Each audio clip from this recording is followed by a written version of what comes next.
سجدا لله وهم داخرون ولله يسجد ما في السماوات وما في الأرض ولله يسجد ما في السماوات وما في الأرض من banyak ada yang akmalul mukminin, orang beriman yang paling sempurna ya. Misalnya ditanya lagi siapa yang paling akram, orang yang paling mulia, tetapi kita berusaha memilih hadis-hadis yang datang dengan lafal khair, yaitu yang terbaik ya. Saya kumpulkan beberapa hadis, tentunya mungkin ada hadis-hadis yang lain tidak sempat saya kumpulkan, tapi saya akan sampaikan beberapa hadis yang datang dengan lafal khairun nas, yaitu orang yang terbaik ya. Tentunya ketika Rasulullah menamakan mereka dengan khairun nas, manusia terbaik, maksudnya adalah terbaik di sisi Allah Subhanahu wa taala. Dan seorang jika telah meraih al-khairiyah, keterbaikan di sisi Allah, maka tentu ganjarannya juga yang terbaik. Dia akan meraih surga dengan surga yang terbaik pula. Dan ternyata ketika kita membaca hadis-hadis yang terkait dengan manusia terbaik, ternyata banyak jalan untuk menjadi manusia yang terbaik. Maka kita berusaha untuk menempuh jalan-jalan tersebut. Kalau tidak bisa semuanya, maka sebagian daripada jalan-jalan tersebut. Ini dalil bahwasanya jalan-jalan menuju surga banyak, untuk menjadi yang terbaik di sisi Allah juga banyak. Taib, di antara hadis-hadis tersebut, yang pertama adalah hadis yang masyhur, Rasulullah SAW bersabda, khairun nas anfa'uhum linnas. Sebaik-baik manusia adalah yang terbaik bagi manusia yang lain ya. Sebaik-baik manusia adalah yang paling terbaik bagi manusia yang lain. Semakin seseorang memberi manfaat kepada orang lain dengan apa yang bisa dia berikan, apakah dari sisi pemikiran, tenaga, atau pendidikan ya, atau dakwah, ya, dia bantu orang lain, semakin banyak mengambil manfaat darinya, maka dia menjadi yang terbaik. Dari sini para ulama membuat suatu kaidah bahwasanya al-ibadah al-muta'addiyah khairun minal ibadah al-qasirah. Bahwasanya ibadah yang manfaatnya sampai kepada orang lain lebih utama daripada ibadah yang manfaatnya untuk diri sendiri, untuk diri sendiri. Makanya dalam hadis Rasulullah SAW bersabda, la an amshi ma'a akhin li fi hajatihi ahabbu ilayya min an a'takifa fi hadzal masjid syahran. Aku berjalan menemani saudaraku untuk memenuhi kebutuhannya, lebih aku sukai daripada iktikaf di Masjid Nabawi selama sebulan.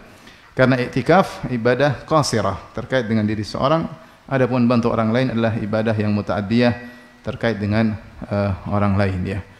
Demikian juga ketika ulama ditanya, kalau tidak salah Imam Ahmad, apakah seorang beribadah sendiri ya, sibuk zikir kepada Allah Subhanahu wa taala lebih baik ataukah dia membantah ahlul bidah? Maka dijawab oleh beliau, membantah ahlul bidah lebih utama, karena itu ibadah muta'addiyah, bermanfaat bagi kaum muslimin. Semakin banyak manfaat diraih oleh kaum muslimin, maka jadilah orang tersebut menjadi yang terbaik. Sekali lagi, keterbaikan ini diperoleh dengan manfaat yang terbanyak. Manfaat tersebut terkait dengan harta, ekonomi, atau pendidikan, atau dakwah, atau apa saja yang manfaat bagi kaum muslimin, maka dia menjadi orang yang terbaik. Dari sinilah kenapa para ulama menyebutkan, ketika Rasulullah SAW menyebutkan 7 golongan yang Allah naungi pada hari kiamat kelak, dan 7 golongan tersebut semua orang-orang hebat, maka yang terhebat adalah orang yang pertama. Hadis yang masyhur yang kata Nabi sallallahu alaihi wasallam, sab'atun yudhilluhumullah fi yaumin la dhilla illa dhilluhu ya. 7 golongan yang Allah naungi, yang tidak ada naungan kecuali naungan Allah Subhanahu wa taala ya. Ada yang menyebutkan adalah naungan arsy Allah, sebagian dalam sebagian riwayat yang lain, ada yang mengatakan naungan yang Allah ciptakan. Naungan yang Allah ciptakan diidhafahkan kepada Allah, ditasyrif. Naungan khusus yang Allah ciptakan pada hari tersebut untuk menaungi 7 golongan yang mulia, yang tidak ada naungan kecuali naungan Allah ketika matahari diturunkan dalam jarak 1 mil, panas yang amat terik, keringat bercucuran dan yang lainnya. 7 golongan tersebut semua orang hebat, kata Nabi SAW, imamun adil, imam yang adil. Yang kedua, syabun nasya fi ibadatillah, anak muda yang tumbuh dalam ketaatan kepada Allah. 3 rajulani tahabba fillah ijtama alaihi wa tafarraqa alaihi, 2 orang yang saling mencintai karena Allah, bertemu karena Allah, berpisah karena Allah. Yang keempat, rajulun qalbuhu mu'allaqun bil masajid, seorang yang hatinya terikat dengan masjid, selalu rindu ingin ke masjid. Yang kelima, rajulun da'atuhu imra'atun dzatu mansibin wa jamalin faqala inni akhafullah, seorang laki yang digoda oleh wanita cantik jelita dan berkedudukan, itu kaya raya atau memiliki kedudukan, kemudian dia berkata aku takut kepada Allah. Yang keenam, rajulun tasaddaqa bi yaminihi fa akhfaha hatta la ta'lama shimalu ma tunfiqu yaminuhu, seorang bersedekah dengan tangan kanannya kemudian dia sembunyikan sampai tangan kirinya tidak tahu apa yang diinfak oleh tangan kanannya. Dan yang ketujuh, rajulun dzakarallaha khalian fa fadat ainah, seorang yang dalam kondisi sendirian ingat Allah kemudian dia menangis. Ini 7 orang hebat semua. Amalan-amalan yang terkadang sulit kita lakukan. Contoh misalnya syabun nasya fi ibadatillah, anak muda yang tumbuh dalam ketaatan, sulit. Namanya anak muda biasanya ingin tahu, ingin coba-coba, coba yang halal, coba yang haram, dicoba semua. Anak muda biasa. Katanya mumpung masih muda ya. Padahal belum tentu tua. Betapa banyak anak muda mati sebelum apa? Tua. Namun demikian anak muda ingin coba-coba. Jadi anak muda yang tumbuh dalam ketaatan tidak mudah. Demikian juga rajulun qalbuhu mu'allaqun bil masajid, seorang yang hatinya rindu ingin ke masjid. Dia rindu kapan dikumandangkan azan sehingga dia bisa melangkahkan kaki ke masjid. Suatu kebahagiaan baginya kalau bisa melangkahkan kaki ke masjid. Bukan seperti sebagian kita, justru kalau tidak ke masjid, misalnya ada turun hujan, ada alasan, alhamdulillah, ada turun hujan. Sunnahnya salat di rumah, benar. Tapi bahagia salat di rumah. Bahagia salat di rumah. Ini orang ini enggak, hatinya rindu pingin ke masjid. Tidak dibuat-buat, memang hatinya sampai dikatakan mu'allaq, seakan-akan hatinya, badannya pergi keluar, jantungnya nyantol di masjid. Menunjukkan kerinduan dia selalu untuk ke masjid. Dan ini tidak mudah memiliki hati seperti ini. Apalagi yang kelima, rajulun da'atu imra'atun dzatu mansibin wa jamalin, seorang lelaki dirayu, digoda oleh wanita cantik dan kaya raya. Dan antum mungkin tidak akan mengalami hal ini. Karena pas-pasan ya. Biasanya yang seperti itu yang ganteng ya, menarik, baru digoda wanita cantik dan kaya raya. Paling-paling antum digoda wanita yang kurang cantik dan miskin.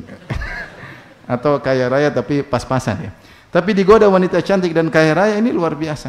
Siapa yang bisa bertahan dengan godaan seperti ini? Wong digoda dengan wanita yang kurang cantik saja terpapar. Digoda dengan wanita yang kurang kaya saja jatuh ya, bertukuk lutut di bawah ketiaknya, apalagi cantik dan kaya raya. Namun dia dengan kuatnya berkata, "Inni akhafullah," aku takut kepada Allah Subhanahu wa taala. Artinya kalau dia lagi diam-diam tahu-tahu ada WhatsApp masuk, ada gambar foto, dia langsung apa? Delete dan dia blokir. Bukan dia delete kemudian dia save, enggak. Dia delete dan dia blokir. Ini susah. Yang keenam juga susah ya. Seorang berinfak kemudian tidak cerita sama siapa-siapa, menyembunyikan amal solehnya. Kebanyakan atau banyak di antara kita gatal pengen cerita amal solehnya biar diakui, ya, biar disanjung, pamer dengan keberhasilan dakwahnya misalnya, pamer dengan agamanya, dengan hafalannya, dengan macam-macam ya, dengan cara-cara yang halus. Intinya ingin diketahui oleh orang tentang amal solehnya. Orang yang bahagia, amalnya tidak diketahui tidak banyak. Dia bahagia kalau amal solehnya tidak diketahui oleh orang lain. Susah atau mudah? Susah. Butuh perjuangan sampai tahapan ke situ. Bahagia ketika tidak ada orang lain tahu tentang amal soleh, yang tahu hanyalah Allah Subhanahu wa taala. Yang ketujuh, seorang yang bersendirian ingat Allah, ingat dosa-dosanya, ingat keagungan Allah, takut dengan neraka, kemudian dia pun menangis. Ini semua orang hebat. Yang terhebat yang pertama, imamun adil, imam yang adil. Kenapa dia yang terhebat? Karena tadi berdasarkan hadis yang kita bahas, khairukum anfa'ukum linnas, sebaik-baik kalian yang paling bermanfaat bagi masyarakat. Dan imam kalau adil, maka keadilannya akan mensejahterakan banyak orang. Seandainya rakyatnya misalnya 1 juta saja, sudah banyak pahala yang dia dapatkan. Seandainya rakyatnya sampai 100 juta apalagi lebih daripada itu. Maka keadilannya membuat masyarakat bahagia, ya, sehingga manfaatnya tersebar dan menebar, sehingga dia yang terbaik. Makanya Ibnu Taimiyah mensifati imam yang adil afdalul mujahidin, ya, fi zamanihi atau kama qala, bahwasanya imam yang adil adalah mujahid yang terbaik di zamannya. Karena tidak mudah menjadi seorang imam yang adil. Ya, dia ingin memperkaya dirinya, ingin untuk keluarganya, ingin untuk senang-senang, sombong untuk menzalimi orang lain, banyak hal-hal yang buat dia bisa berbuat kecurangan, kezaliman yang, tapi dia ternyata adil. Dan dia bertekad untuk adil sehingga manfaatnya melebar dan menebar, ya. Maka dialah afdalul mujahidin, yaitu orang yang terbaik, ya. Maka ini kalau kita ingin menjadi manusia terbaik, berusaha memberi manfaat kepada orang lain, ya. Berusaha memberi manfaat kepada orang lain dengan apapun yang kita bisa lakukan. Makanya Rasulullah SAW bersabda dalam hadis tadi yang kita isyaratkan, kata Rasulullah SAW, wa ahabbul a'mali ila Allah, dan amalan yang paling dicintai oleh Allah, sururun tudkhiluhu fi qalbil muslim, yaitu rasa kebahagiaan yang kau masukkan ke dalam hati seorang muslim. Au tatruda anhu ju'an, atau kau hilangkan rasa laparnya. Au takshifa anhu kurbah, atau kau hilangkan penderitaannya. Au taqdiya anhu dainan, atau kau lunaskan hutangnya. La an amshiya ma'a akhin li fi hajatihi ahabbu ilayya min an a'takifa fi hadzal masjid syahran.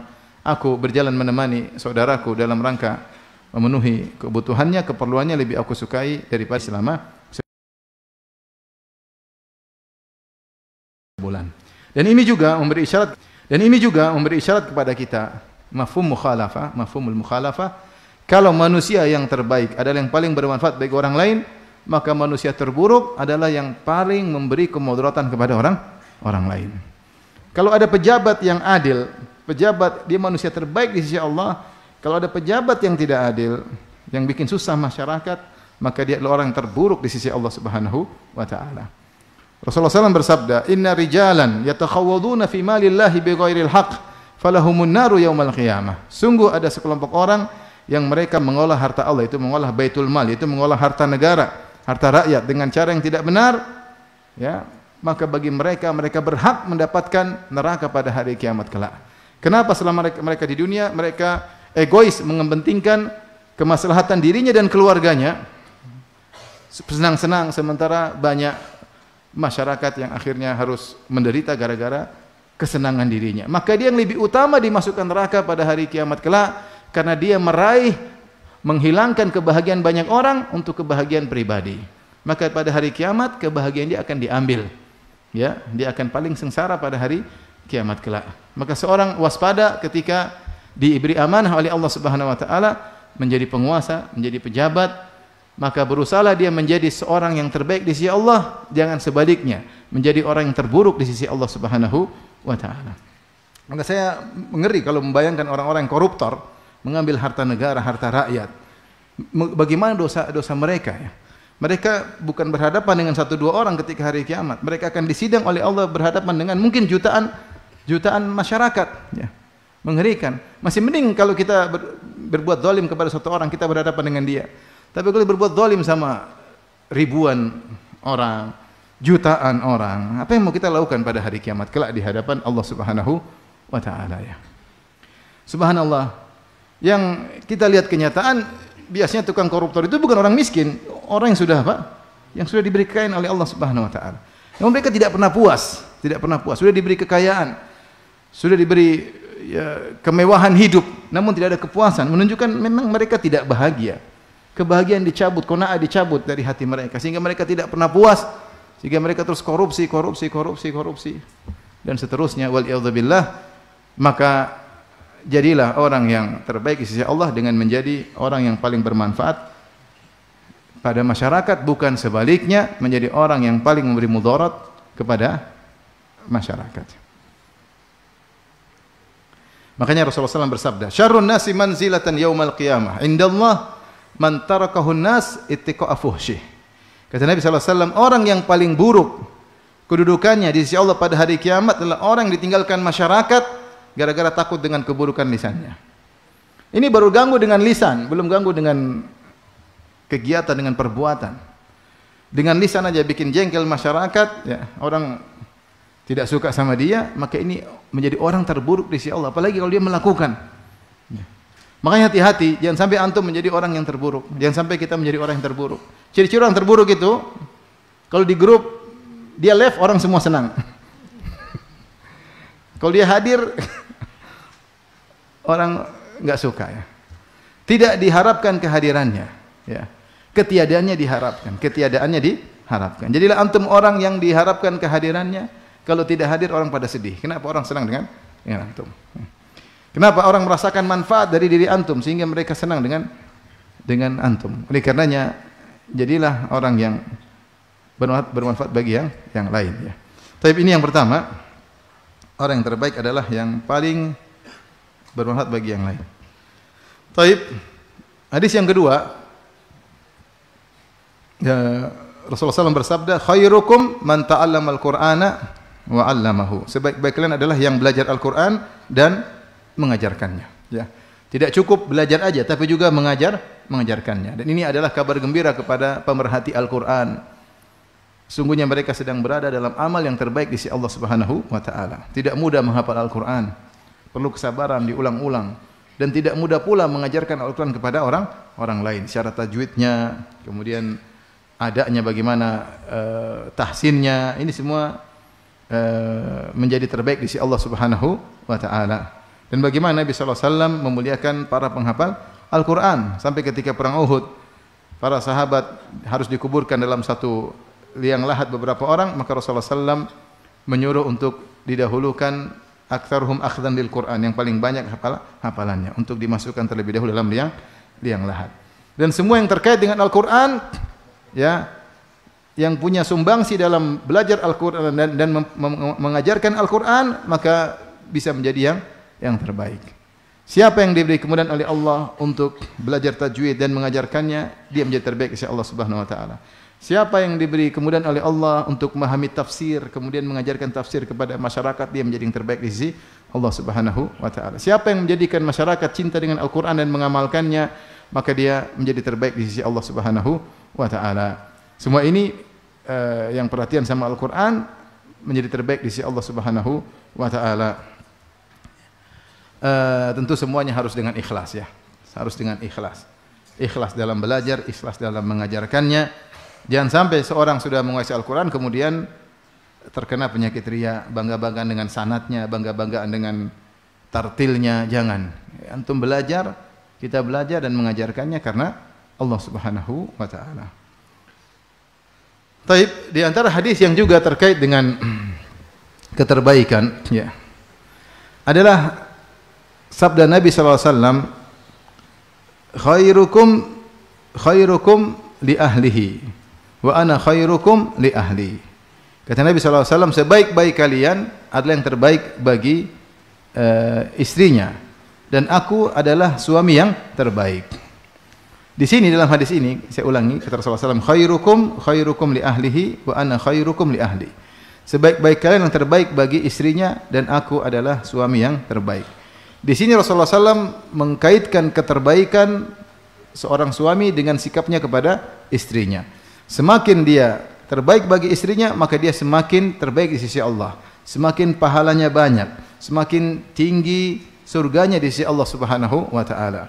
Ini isyarat kepada kita yang statusnya sebagai suami, ini jomblo di luar pembahasan. Ini buat para suami.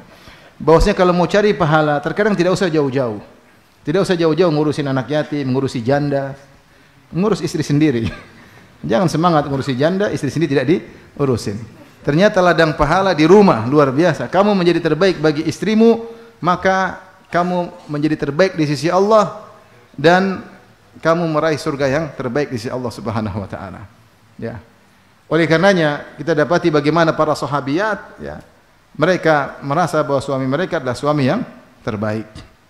Lihatlah bagaimana Ummu Salamah radhiyallahu taala anha yang hidup bersama Abu Salamah, merasakan manis dan pahitnya kehidupan. Mereka pernah terpisah hampir setahun. Suaminya hijrah dulu, kemudian dia belakangan. Kemudian suaminya meninggal dunia. Ketika suami meninggal dunia, maka dia pun berdoa dengan doa yang diajarkan oleh Nabi sallallahu alaihi wasallam, Allahumma ajurni fi musibati, ya Allah berilah aku pahala pada musibahku. Ketika dia ingin baca doa selanjutnya, wa khluf li khairan minha, gantilah aku dengan yang lebih baik, maka dia sempat terdiam sejenak, tidak kuat untuk mengucapkan doa ini, wa khluf li khairan minha, gantikanlah aku lebih baik. Kenapa? Dalam hatinya bergumam, ya, man khairun min Abi Salamah, siapa yang lebih baik daripada suamiku Abu Salamah. Bagaimana saya minta berikan aku yang lebih baik daripada suamiku, sementara suamiku adalah suami yang terbaik. Sehingga dia berkata, man khairun min Abi Salamah, siapa yang lebih baik daripada Abu Salamah. Tapi karena itu sunnah Nabi SAW, maka dia baca juga, wa khluf li khairan minha, ya Allah berikanlah aku ganti yang lebih baik daripada Abu Salamah. Ternyata Allah kabulkan. Kemudian dia dilamar oleh siapa? Nabi SAW yang jelas jauh lebih baik daripada Abu Salamah radhiyallahu taala anhu. Itu pun Ummu Salamah ketika dilamar oleh Nabi, dia tidak langsung terima. Masih terngiang-ngiang bagaimana Abu Salamah dalam hatinya. Maka dia berusaha menolak Nabi sallallahu alaihi wasallam dengan mengajukan 3 syubhat. Syubhat pertama, argumentasi pertama dia mengatakan, Rasulullah saya sudah tua. Yang kedua, ya Rasulullah saya punya anak yatim banyak. Yang ketiga, saya ini pencemburu ya Rasulullah. Artinya saya pencemburu, tidak pantas untuk menikah dengan Anda, nanti bikin problem dalam rumah tangga. Kalau seorang istri suka cemburu, bikin masalah enggak? Antum enggak ngerti. Ini saya cerita tentang apa? Antum enggak ngerti, dengar aja. Jadi apa namanya? Maksudnya Ummu Salamah minta uzur. Ya Rasulullah, saya ini pencemburu. Kalau pencemburu nanti masalah dalam rumah tangga. Dia sebutkan 3 argumentasi, tidak langsung terima lamaran Nabi SAW. Maka Nabi SAW bantah syubhat tersebut satu demi satu. Kata Nabi SAW, adapun engkau mengatakan engkau sudah tua, aku lebih tua daripada kamu. Adapun kau punya anak-anak, anak-anak saya yang ngurus nanti. Adapun kau pencemburu, aku akan berdoa agar Allah menghilangkan kecemburuanmu. Subhanallah. Dan demikian setelah menikah, dalam sejarah Ummu Salamah dia jarang mencemburu. Jarang cemburu, ya. Akhirnya menikah dengan Rasulullah sallallahu alaihi wasallam. Yang jadi perhatian kita, bagaimana Ummu Salamah yang hidup dengan kesederhanaan dengan Abu Salamah, dia merasa suaminya adalah suami yang terbaik. Sampai ketika Nabi SAW melamar pun dia tidak langsung terima karena cintanya kepada Abu Salamah luar biasa, ya. Sampai dia mengedepankan memajukan beberapa uzur agar Nabi mundur, tetapi Nabi ternyata tetap maju, ya. Ini yang saya inginkan. Kalau istri antum ditanya oleh orang-orang, anti gimana suami anti? Man khairun min zauji. Siapa yang lebih baik daripada suamiku? Jangan bilang siapa yang lebih parah dari suamiku. Suami anti bagaimana? Masya Allah, Allahumma barik, Masya Allah, top suami saya. Ya. Bagaimana baiknya? Zauji khairun min dhalik. Suamiku lebih baik daripada yang kalian persangkakan. Masya Allah. Luar biasa. Seperti yang disebutkan dalam hadis Ummu Zara. Dia mengatakan Malik wa ma adraka Malik, Malikun khairun min dzalik. Tahukah kalian suamiku si Malik? Tahukah kalian siapa si Malik? Malik lebih baik daripada yang kalian persangkakan. Maksudnya keutamanya sangat banyak. Saya ingin antum istri antum kalau ditanya bagaimana suami antum? Bagaimana suami anti? Suamiku lebih baik daripada yang kalian apa? Persangkakan. Luar biasa. Allahu Akbar. Tapi ada enggak? Subhanallah. Bukan ditanya gimana suami anti, suami ana, Masya Allah, amit-amit, Masya Allah. Kapan istri antum bilang suami saya yang terbaik? Insya Allah itu pertanda anda meraih surga yang terbaik. Ini camkan bahaya bapak-bapak dan jomblo-jomblo, dengar dengan baik persiapannya. Kapan istri antum mengatakan suamiku yang terbaik, maka insya Allah antum meraih surga yang terbaik. Ini perlu perjuangan.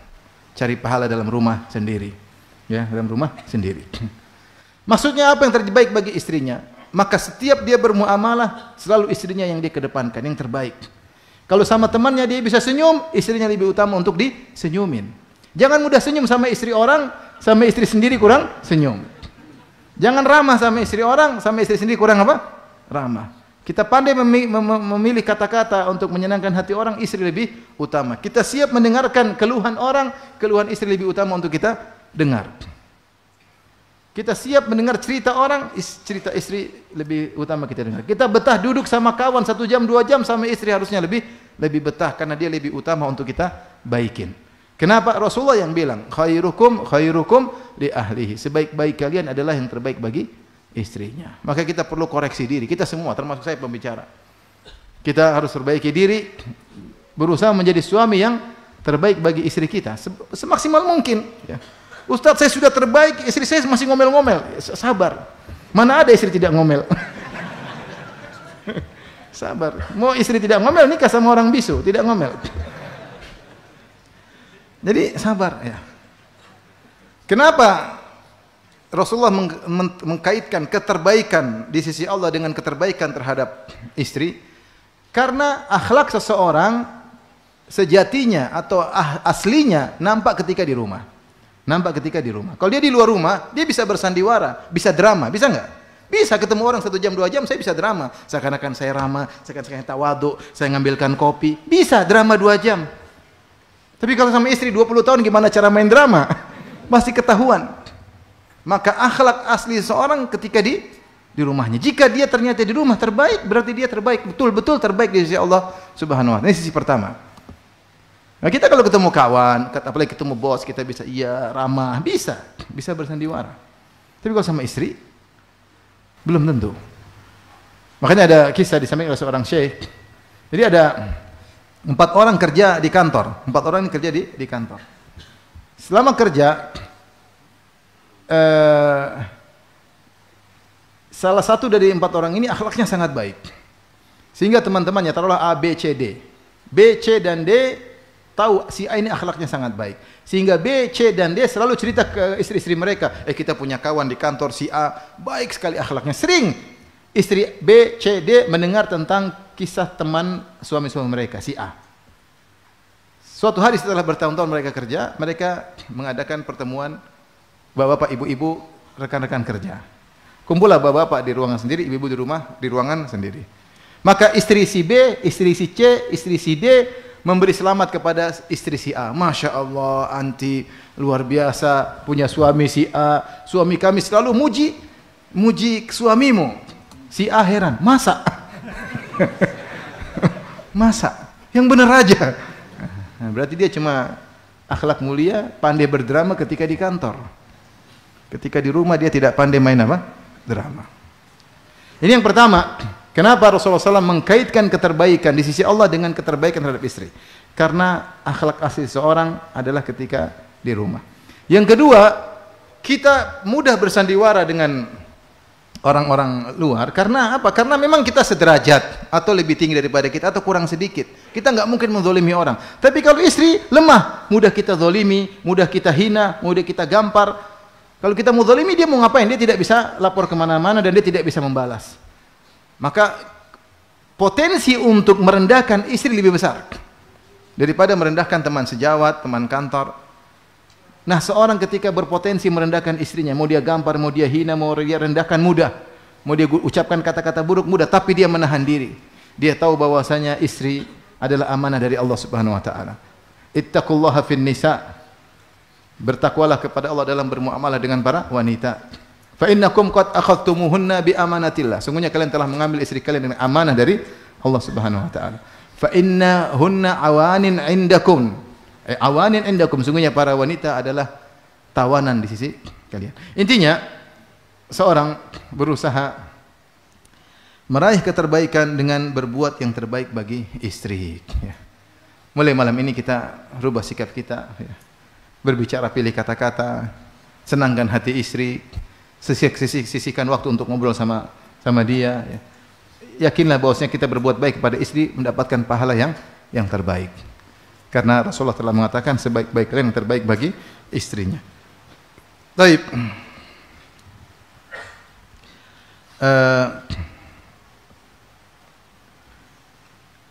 Di antara manusia terbaik, dalam hadis ini yang keberapa? Yang keempat.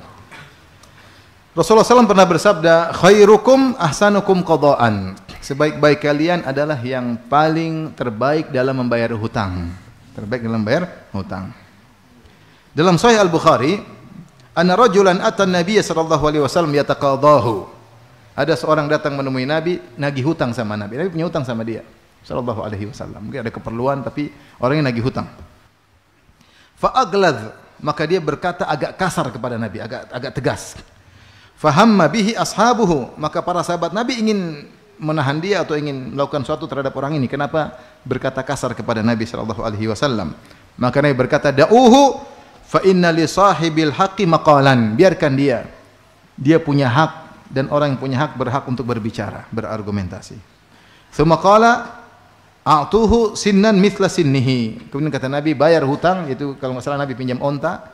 Kata Nabi, berikan onta sebagaimana ketika saya pinjam, sesuai dengan umurnya. Qala ya Rasulullah, la najidu illa amsala min sinnihi. Kata para sahabat, ya Rasulullah, kami tidak mendapati ontamu kecuali lebih baik daripada onta yang kau pinjam. Kata Rasulullah SAW, a'tuhu, berikan onta yang lebih baik. Fa inna min khairikum ahsanakum qada'an. Karena di antara orang yang terbaik di antara kalian adalah yang terbaik ketika membayar apa? Hutang. Di antara bentuk terbaik membayar hutang adalah membayar hutang dengan lebih tentu tanpa ada perjanjian sebelumnya. Dengan syarat kelebihan tersebut dibayar ketika pelunasan, bukan di tengah-tengah. Kalau di tengah-tengah itu namanya riba. Kita punya utang sama orang 1 juta, baru bayar 500.000, kita kirim kue. Padahal bukan kebiasaan kita. Ini namanya kue minta maaf. Pembayaran akan ditunda. Kue ini namanya kue riba, nggak boleh. Kecuali itu kebiasaan kita sebelum utang piutang. Ya. Tapi kalau kita sudah bayar lunas, terus kita kasih bonus, kasih kue kayak, kasih apa kayak, maka tidak jadi masalah. Sebagaimana Rasulullah SAW ketika melunasi dia kasih onta yang lebih baik daripada onta yang dia pinjam. Subhanallah, saya renungkan hadis ini. Rasulullah mengatakan, khairukum ahsanukum qada'an. Sebaik-baik kalian adalah yang terbaik dalam melunasi hutang. Ternyata memang akhlak seseorang kelihatan ketika hutang. Benar atau tidak? Benar. Pernah mengalami? Sering ya? Sering mendolimi, sering didolimi. Oleh karenanya ketika dalam athar yang masyhur, ketika ada seorang merekomendasi orang lain di hadapan Umar, maka Umar bertanya, kau mengenal dia? Iya, saya kenal dia ya Umar. Makanya saya rekomendasi dia. Kata Umar bin Khattab, apakah engkau jaruhul al-mulasik? Apakah engkau adalah tetangganya? Tengah langsung, alladhi ya'rifu madkhalahu wa makhrajahu, yang tahu kegiatan dia sehari-hari, masuk rumah, keluar rumah kapan, sehingga kau kenal dia. Kata dia, bukan, saya bukan tetangganya. Ya. Kemudian kata Umar, apa kau pernah bersafar dengan dia? Pernah bersafar dengan orang ini? Karena dengan safar ketahuan akhlak seseorang, makanya dikatakan as-safar yusfir. Safar dikatakan safar karena dia mengungkap akhlak seseorang, apalagi zaman dahulu. Bersafar di bawah terik matahari, kemudian cuaca yang susah, gurun pasir, maka akhlak seorang akan kelihatan egoisnya, perhatian sama yang lain, ibadahnya bagaimana, akan ketahuan. Kata dia, saya tidak pernah safar dengan dia. Kata Umar, mu'amiluhu bid-dirham wad-dinar. Ya. Alladhi yustadallu bihi ma'alal wara'u kama qala Umar. Apakah kau pernah bermuamalah dengan dia? Dengan dinar dan dirham, dengan masalah uang. Yang dengan dinar dan dirham diketahui seorang itu wara' atau tidak. Kata dia, enggak pernah. Kata Umar, idzan la ta'rifuhu. Kalau gitu kau tidak kenal dia. Di antara cara kita mengenal orang adalah ketika kita bermuamalah dengan dia masalah dinar dan dirham. Jual beli, di antaranya utang piutang. Subhanallah, akhlak seseorang nampak ketika hutang piutang. Oleh karenanya di antara rahmat Allah Subhanahu wa taala, Allah menurunkan ayat yang paling panjang adalah ayat dain. Ayat tentang utang piutang. Ayat paling panjang dalam Al-Qur'an, ayat utang piutang. Bahkan sebagian ulama mengatakan ini adalah arja ayatin fi kitabillah. Ayat yang paling memberi harapan kepada kaum muslimin adalah ayat tentang hutang. Kenapa? Allah perhatian kepada manusia agar jangan sampai mereka melakukan pelanggaran karena masalah utang piutang rentan. Potensi untuk ada kesalahan-kesalahan ya.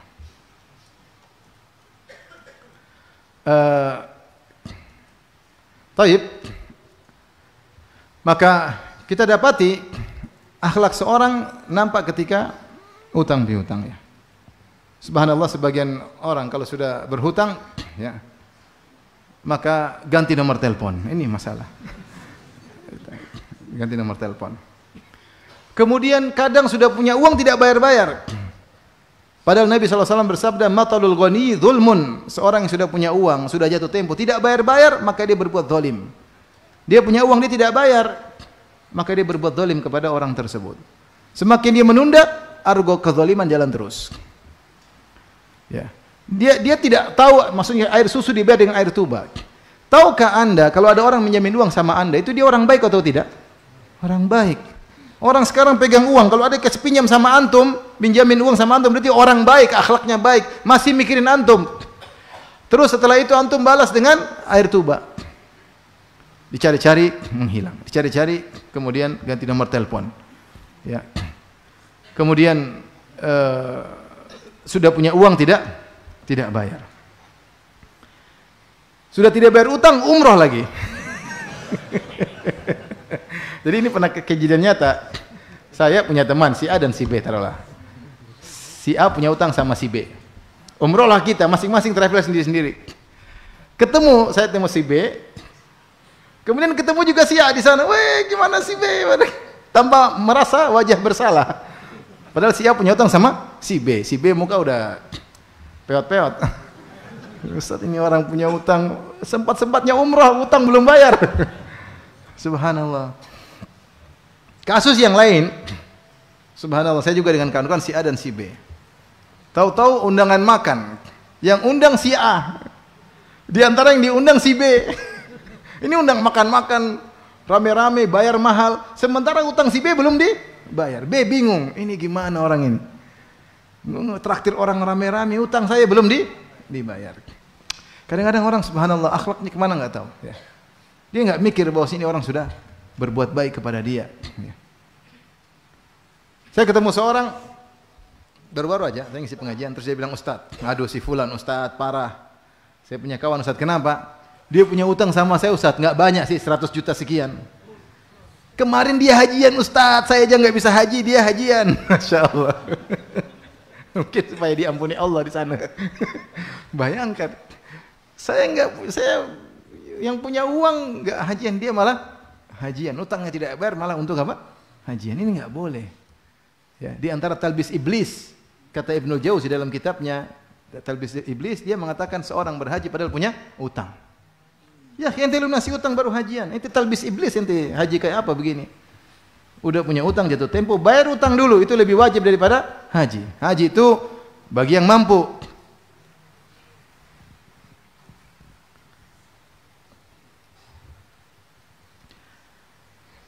Oleh karenanya, ya, seorang ketika berutang hendaknya dia beradab, ya. Dan di antara sifat orang yang pinjam uang, kalau dia udah punya uang, dia tertarik untuk mengembangkan usahanya, dia lupa bayar utang. Dia tertarik untuk membeli lagi barang-barang yang baru. Apalagi diprovokasi sama istrinya. Beli aja. Terus utang itu gimana? Oh tenang, insya Allah dia orang baik. Dia nggak nagih insya Allah. Ini husnuzon tidak pada tempatnya ya. Insya Allah. Dia nggak pernah nagih kan? Berarti mungkin sudah diikhlaskan. Diikhlaskan. Padahal dia jengkel di belakang. Karenanya ikhwan, ya, hati-hati. Makanya Rasulullah SAW mengatakan, khairukum ahsanukum qadhaan. Sebaik-baik kalian adalah yang terbaik dalam bayar hutang. Akhlak seorang kelihatan. Ketika dia punya hutang, sebelum jatuh tempo dia bayar misalnya, atau dia cicil. Kalau dia tidak bisa bayar, maka dia segera minta maaf. Maaf akhi, saya belum bisa. Qadarullah, saya lagi musibah. Mohon diberi penundaan. Dia minta maaf, dia sopan santun. Bukan sebaliknya, tidak tahu diri, akhirnya yang minjemin uang seperti ngemis-ngemis. Tolong dong bayar utangmu, tolong dong. Saya lagi butuh, nangis-nangis sementara besok nantilah. Yang minjem uang dengan kayak orang kaya, yang minjemin uang menagih utang kayak orang miskin, ngemis-ngemis. Sampai ini kisah nyata, kawan saya lapor sama saya, Ustaz, si fulan saya tagih, dia marah-marah Ustaz. Kenapa? Dia bilang, Bapak ini gimana? Minggu lalu saya punya uang, Bapak tidak tagih. Sekarang saya nggak punya uang, Bapak apa? Tagih. Allahu Akbar. Ente kalau punya uang tidak usah ditagih, bayar apa? Hutang. Jadi yang nagih hutang dimarah-marah. Di antara cerita menakjubkan, makanya di antara kita mencegah itu semua dengan menjalankan sunnah Nabi sallallahu alaihi wasallam.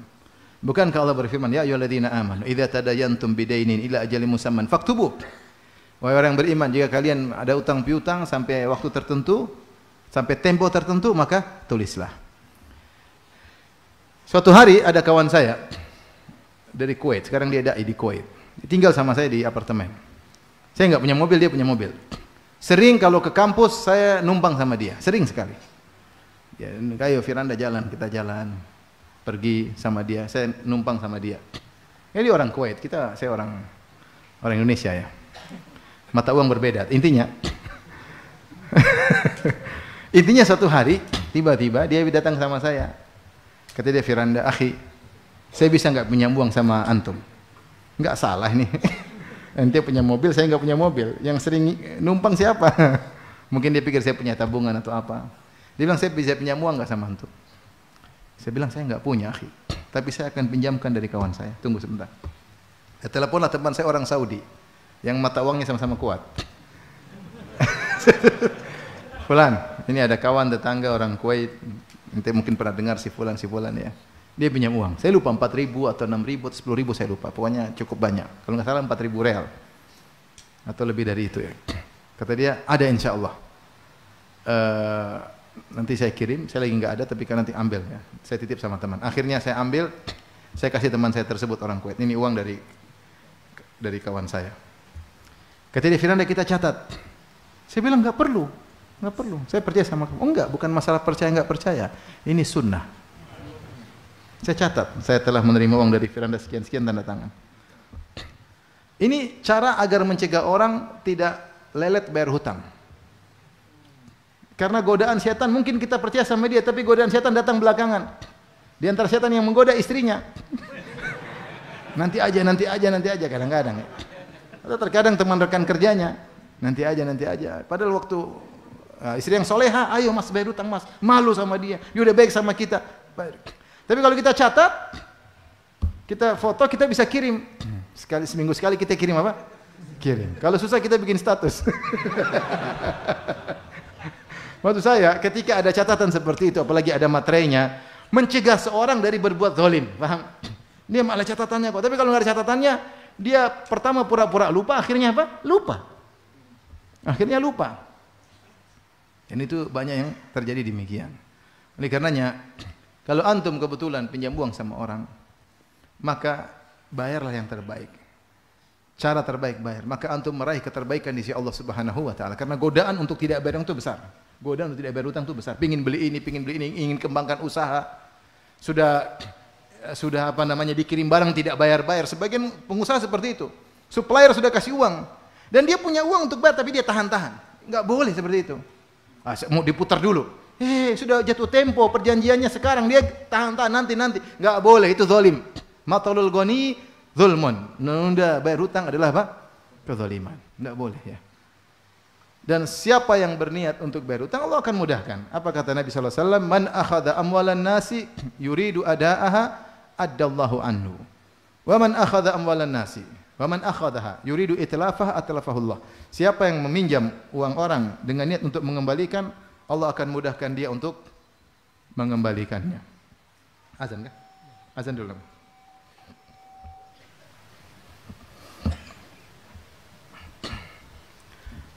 Kita ingat hadis Nabi sallallahu alaihi wasallam, man akhadha amwalan nas yuridu adaaha addallahu an. Siapa yang meminjam uang orang atau mengambil harta orang dengan niat untuk mengembalikannya, maka Allah akan buat dia bisa mengembalikannya. Syekh Ibnu Utsaimin rahimahullah taala menyebutkan Allah akan mudahkan dia bayar hutang tersebut. Itu terbukti, sebagian kawan punya hutang sampai miliar-miliar, tapi dia bertekad. Ketika dia mengambil, niatnya baik, memang dia ngambil untuk mengembalikan. Akhirnya dia bisa kembalikan meskipun harus bertahun-tahun ya. Seandainya dia tidak bisa mengembalikan karena keburu meninggal misalnya, dia sudah berusaha semaksimal mungkin, maka di hari kiamat Allah yang akan membela dia. Allah yang akan membela dia. Yang penting ketika dia ambil memang dia niat untuk apa? Mengembalikan. Dan dia komitmen dalam pembayaran. Jika dia punya DBR, dia akan selesai insyaallah. Kalaupun tidak selesai, maka Allah akan lunasi di hari kiamat kelak. Karena masalah utang masalah besar. Dan barang siapa yang ngambil uang orang, dia tidak niat kembalikan, dia tahu dia tidak bisa bayar, dia bilang insyaallah bulan depan, padahal enggak. Dia ngambil uang ternyata untuk tutup lubang yang lain, tidak ada keperluan, dia bohong, dia macam-macam, maka orang seperti ini sulit untuk apa? Mengembalikan. Allah akan hancurkan dia di dunia apalagi di akhirat. Di antara kisah yang saya pernah alami, saya dulu punya kelas Qismul Aqidah, doktor juga, orang Suriah. Saya pernah bermuamalah sama dia. Sampai saya lupa muamalah tersebut. Intinya dia pinjam uang saya 500 real. Ini bicara zaman sudah lama ya. Sudah lama, mungkin kisah 10 tahun lalu ya. Kemudian dia lulus, saat itu pun tidak ketemu dia, liburan khusus, tidak ada nomor kontak dan yang lainnya. Dan dia punya risalah, saya lupa judulnya. Risalah tersebut pernah saya kirim ke Syekh Abdul Razak. Tentang inti maknanya, saya lagi cari-cari, saya lupa judulnya. Intinya itu hiburan bagi orang yang terusir dari negerinya. Dia orang Suriah terusir dari apa? Negerinya. Dia sebutkan bagaimana para anbiya diusir, Nabi Ibrahim, Nabi Muhammad SAW, banyak nabi-nabi diusir. Orang-orang soleh terusir. Hiburan bagi orang yang terusir. Syekh Abdul Razak baca sampai selesai, kemudian dia bilang dia puja risalah tersebut. Yang tulis kawan ya. Subhanallah. Setelah kami terpisah, mungkin saya bilang 10 tahunan. Tiba-tiba dia dapat kontak saya pas musim haji. Dia telepon, mungkin lewat teman-teman, akhirnya sempat Saya ingat dia bilang, Firanda saya pengen ketemu. Saya bilang ngapain kita suka sibuk? Saya pengen ketemu aja, saya sering pengen ketemu kamu. Dia tidak bilang membayar utang. Sebenarnya dengan repot, akhirnya hari pertama kita gagal, akhirnya ketemu. Dia datang dengan susah payah, dia tempat mungkin hotel miskin jauh. Saya hotelnya mewah waktu itu. Datang jauh-jauh ya. Saya mau bilang hotel nanti antum menghasat, jangan, enggak usah. Tidak semua kenikmatan diceritain. Yang penting mewah ya. Intinya dia datang dari jauh. Dia datang, dia peluk saya. Terus dia ambil 500 real. Dia bilang, Firanda ini utang saya dulu. Ya Allah, saya aja dia lupa kau utang. Saya utang apa lupa saya bilang. Intinya saya enggak usah, kecil uang segitu maksud saya. Tapi intinya nanti antum kira saya ambil lagi. Biar sudah susah kita ambil lagi duitnya, kasihan kan. Tapi intinya dia ingat. Sudah hampir 10 tahun dia ingat, saya saja dia lupa. Dan dia berusaha cari saya, luar biasa. Orang kalau niat bayar akan bisa apa? Bayar. Ini sebagian kita malah pura-pura lupa. Malah husnudzon, insyaallah dia sudah lupa. Insyaallah dia ikhlaskan, orang baik, enggak pernah nagih sama kita kok. Dia ikhlas insyaallah. Ini husnudzon tidak pada tempatnya, enggak boleh seperti ini. Oleh karenanya, kalau antum ingin menjadi terbaik di sisi Allah, kita nih siapa sih yang tidak punya hutang? Saya tanya sama antum. Yang tidak punya hutang angkat tangan. Coba. Ada yang tidak punya hutang? Ada yang tidak punya hutang? Sama sekali enggak punya hutang. Coba angkat tangan. Sudah kawin belum? Sudah. Oh, Masya Allah. Sudah kawin belum punya hutang? Belum punya hutang ya? Masya Allah. Yang lain muka hutang semuanya.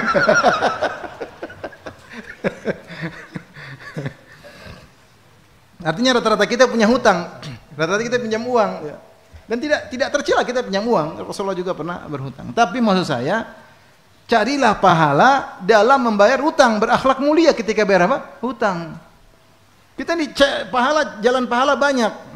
Lagi punya hutang, cari pahala dengan membayar apa? Hutang. Tepat pada waktunya, komitmen. Kalau kita tidak bisa bayar, minta maaf. Minta maaf. Kalau dia marah-marah ya kita sabar karena memang itu sudah bijengkel dia, sabar. Jangan kita balik marah. Kamu tuh ikhwan kok marah-marah sih? Ya sudah kita yang salah ya, afwan saya belum bisa ya. Berakhlak mulia dalam bayar hutang. Insyaallah menjadi terbaik di sisi Allah Subhanahu wa taala. Tapi kita lanjutkan. Di antara keterbaikan yang Rasulullah SAW sebutkan dalam hadis dari hadis Abdullah bin Amr bin As radhiyallahu anhuma, Rasulullah SAW bersabda, "Khairul ashabi indallahi khairukum li sahibihi." Sebaik-baik sahabat di sisi Allah adalah yang terbaik bagi kawannya, yang terbaik di antara kalian kepada kawannya. Wa khairul jirani indallahi khairukum li jarihi. Dan sebaik-baik tetangga di sisi Allah adalah yang terbaik di antara kalian terhadap tetangganya. Nah, ini juga ladang kita meraih keterbaikan. Kita punya teman-teman, punya kawan-kawan. Ada kawan jauh, ada kawan dekat. Ketika kita punya hubungan khusus dengan teman-teman, jadilah kita menjadi teman yang terbaik. Apa teman terbaik itu? Yang paling mudah memberi nasihat, yang paling mudah membantu, yang paling sabar mendengar keluhan apa? Kawannya. Itulah kawan yang terbaik. Yang paling perhatian sama kawannya sehingga teman-teman merasa ini yang paling baik di antara kawan saya. Kapan teman-teman kita merasa kita yang terbaik bagi dia, maka kita telah meraih keterbaikan. Semakin tinggi, semakin terbaik. Semakin kurang, semakin kurang. Dan Allah mengetahui segala kegiatan kita. Allah tahu ini yang terbaik, ini terbaik nomor 1, terbaik nomor 2. Maka kesempatan kita punya kawan-kawan jadi yang terbaik di antara kawan.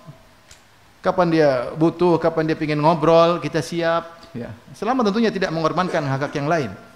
Tapi kita kalau dia salah kita nasihati, kita kasih masukan, kita ingin kebaikan bagi dia. Kita jadi cermin bagi dirinya kalau dia ada kesalahan. Sehingga kita menjadi kawan terbaik baginya. Ketika kita bersafar dengan dia, subhanallah sebagian masyayikh saya diceritain kalau tidak salah saya Syekh. Ketika dia safar, dia bilang saya yang jadi amir. Jadi amir. Saya Syekh atau siapa? Saya ingat saya Syekh Abdurrahman bin Nasir Syekh. Saya yang jadi amir. Taib di amir. Nah, sekarang perintah saya ngurus kalian semua masalah makan, masalah kalian nurut sama saya. Jadi dia yang masak, dia yang melayani teman-temannya ketika apa? Bersafar. Dan mereka tidak bisa membantah karena dia sudah jadi apa? Amir safar. Dia menjadi yang terbaik. Ya. Dulu kalau nggak salah ayahnya Ummu Salamah ya dikenal dengan Zadur Raqab ya. Yaitu bekal rombongan safar. diberi gelar tersebut, ya Zadur Rukab atau Zadur Rakab, diberi gelar tersebut karena kalau dia bersafar semua dia yang tanggung. Masalah makan, masalah ini dia yang tanggung ya.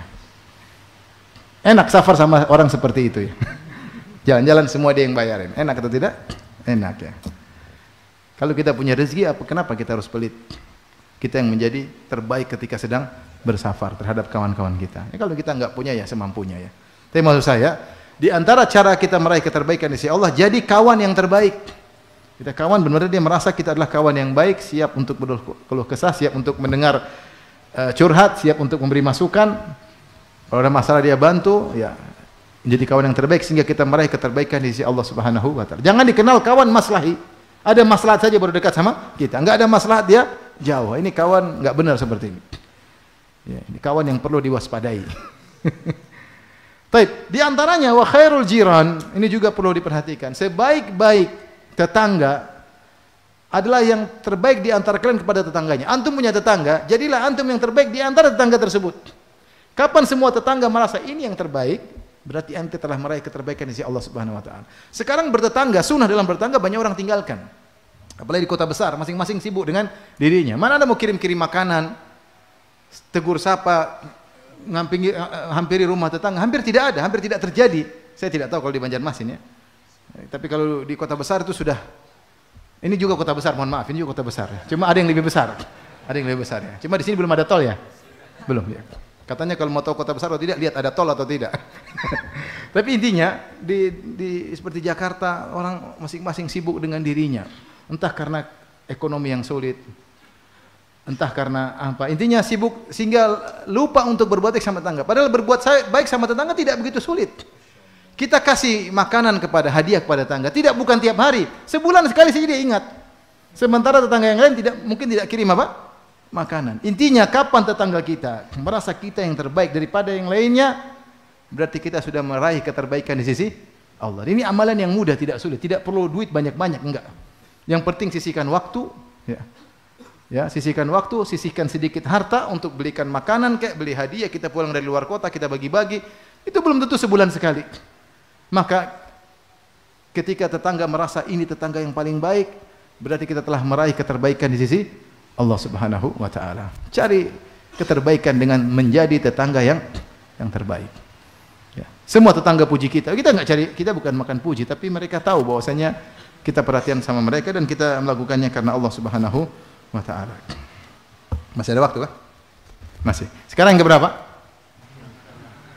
Keenam. Di antara hadis tentang keterbaikan adalah keterbaikan di masa jahiliyah yang dibawa setelah Islam. Ya. Su'ila Rasulullah SAW, Rasulullah SAW pernah ditanya, ayun nasi akram, ya Rasulullah siapa manusia paling mulia? Pertanyaan, para sahabat bertanya. Maka Nabi menjawab, akramuhum indallahi atqahum. Yang paling mulia di sisi Allah adalah yang paling bertakwa. Ini jawaban yang wajar. Siapa yang paling mulia? Jawabannya mudah, yang paling mulia yang paling bertakwa. Sebagaimana firman Allah Subhanahu wa taala, inna akramakum indallahi atqakum. Yang paling mulia di sisi Allah di antara kalian yang paling bertakwa. La fadla li arabi 'ala al-ajami wa la al-ajami 'ala al-arabi wa la al-aswad 'ala al-abyad wal abyad 'ala al-aswad illa bittaqwa. Tidak ada keutamaan orang Arab di atas non-Arab dan tidak ada keutamaan orang non-Arab di atas Arab. Tidak ada keutamaan orang berkulit putih di atas kulit hitam dan tidak ada keutamaan orang kulit hitam di atas kulit putih illa bittaqwa. Kecuali dengan apa? Takwa. Islam enggak kenal rasis, enggak kenal kasta. Yang paling bertakwa itu yang paling mulia di sisi Allah Subhanahu wa taala. Jawaban Nabi, jawaban yang awal, dasar, jawaban dasar. Ternyata bukan itu yang ditanya oleh para sahabat. Kata para sahabat, qalu laisa an hadza nas'aluk. Bukan ini yang kami tanyakan kepada Anda wahai Rasulullah. Ya. Maka Rasulullah menjawab dengan jawaban lain. Mungkin ditanya tentang nasab atau garis keturunan. Maka Nabi berkata, fa akramun nasi wa fi riwayatin innahu, orang yang paling mulia. Ya. Dalam riwayat yang ini orang itu yang termulia adalah Al-Karim, Ibnul Karim. Mulia, putra si mulia yaitu Yusuf, ya, Nabiullah, Ibnu Nabiyillah, Ibni Nabiyillah, Ibni Khalilillah. Orang paling mulia Nabi Yusuf. Yusuf bin Yakub bin Ishaq bin Ibrahim. 4 silsilah Nabi tidak ada kecuali dalam silsilah Nabi Yusuf alaihissalam. Dia manusia yang terbaik kata Nabi SAW, manusia paling mulia karena silsilah anbiya langsung berturut-turut 4. Tidak ada yang seperti ini. Nabi merasa ini jawaban yang dimaksud, ternyata bukan. Kata para sahabat, laisa an dzalika nas'aluka. Bukan ini yang kami tanyakan kepada Rasulullah. Maka Rasulullah pun bertanya, fa an ma'adinil Arab tas'aluni, kalian sedang bertanya kepadaku tentang asal muasal Arab, tentang kabilah-kabilah mereka, suku-suku mereka, mana yang terbaik? Kata mereka, "Na'am ya Rasulullah." Maksudnya orang Arab ini kan banyak nasab-nasabnya, kabilah-kabilahnya. Mana yang terbaik di antara mereka? Itu yang kami mau tanya. Maka Rasulullah SAW menjawab, "Fa khiyarukum fil jahiliyah." Sebaik-baik kalian di jahiliyah, khiyarukum fil Islam, maka dia juga yang terbaik dalam Islam, idza faquhu, dengan syarat dia faqih, belajar agama. Ya. Maka Rasulullah tidak sebutkan nasab tertentu, kabilah tertentu, karena orang terkadang dari satu kabilah dia baik, mungkin yang lain kurang baik, dia ternyata baik di antara kabilah tersebut. Maka coba kalian lihat di zaman jahiliyah, ada orang terbaik di antara kalian dari akhlak, kemudian ramah, dermawan, pemberani. Ini kalau mereka masuk Islam, kemudian fakuhu, belajar agama, mereka menjadi terbaik pula. Ya, keterbaikan yang ada di zaman jahiliyah dibawa ke dalam Islam, kemudian ditempel dengan ilmu, maka dia menjadi apa yang terbaik. Kalau saya boleh katakan ini antara jahiliyah dengan Islam, maka saya boleh katakan demikian pula seorang mungkin di zaman jahiliyah, kemudian ketika hijrah, dia membawa sifat-sifat baiknya ketika belum hijrah dan belajar agama, maka dia menjadi yang terbaik. Ada kawan misalnya, kita punya kawan misalnya zaman jahiliyah, misalnya ada orang di zaman jahiliyah, dia paling baik, meskipun dalam maksiat, dia paling dermawan. Kalau minum bir, dia yang belikan bir. Kalau mau disko, dia yang bayarkan masuk apa? Disko. Dia paling baik. Meskipun maksiat, tapi dia paling dermawan. Kalau berkelahi lawan orang jalanan, dia paling berani, paling depan. Meskipun dia gunakan kebaikan pada hal yang buruk, tapi dia punya bibit-bibit apa? Potensi kebaikan. Ketika itu dia pindahkan setelah hijrah, dia tetap dermawan dalam hal kebaikan. Dia jadi pemberani dalam hal kebaikan, maka dia belajar agama, maka dia menjadi yang terbaik. Ini isyarat bahwasanya ilmu agama sangat penting. Karena Rasulullah beri isyarat idza faquhu. Kalau mereka apa? Faqih, belajar agama. Maka kalau antum punya bibit-bibit baik, dermawan kayak pemberani kayak ya pandai berorasi, kebaikan-kebaikan yang ada di masa lalu antum bumbui dengan ilmu agama, maka bisa menjadi terbaik di sisi Allah Subhanahu wa taala. Karena sebaik-baik warisan adalah warisan para nabi, dan warisan para nabi adalah ilmu. Baik. Habis waktu kah? 5 menit lagi. Ada tentang ibu-ibu, tapi ibu yang terbaik yang bagaimana? Mau dibahas? Tidak usah ya? Bahas. Boleh. Boleh. Baik. Tidak banyak, kalau ibu-ibu cuma 2 hadisnya. Sekarang keterbaikan terkait dengan para wanita. Ya. Rasulullah SAW pernah bersabda, khairu nisaikum. Ini yang keberapa ini?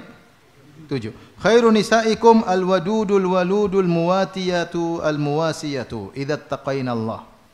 Sebaik-baik wanita di antara kalian, ada yang alwadud, yaitu penyayang, yang sayang sama suaminya, manjain suaminya, cium-cium suaminya, minta dicium sama apa? Suaminya. Dia nampak kasih sayangnya ya.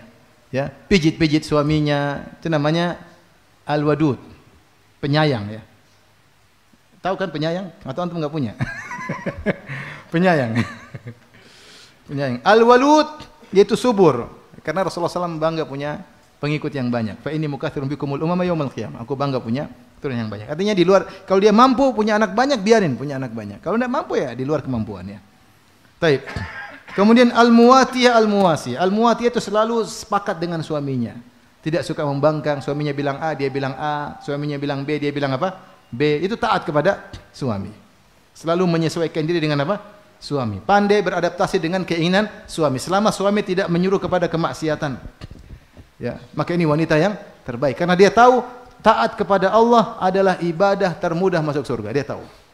Sebenarnya dalam hadis yang antum sudah ketahui, jika seorang wanita salat 5 waktu, puasa bulan Ramadan, menjaga kemaluannya, wa ata'at ba'laha, dan taat kepada suaminya, maka dikatakan kepadanya masuklah surga dari pintu mana saja yang engkau sukai. Ini menunjukkan bahwasanya taat kepada Allah ibadah yang sangat agung. Sangat mudah memasukkan dalam surga. Dan sebaliknya membangkang terhadap suami adalah dosa yang sangat berbahaya.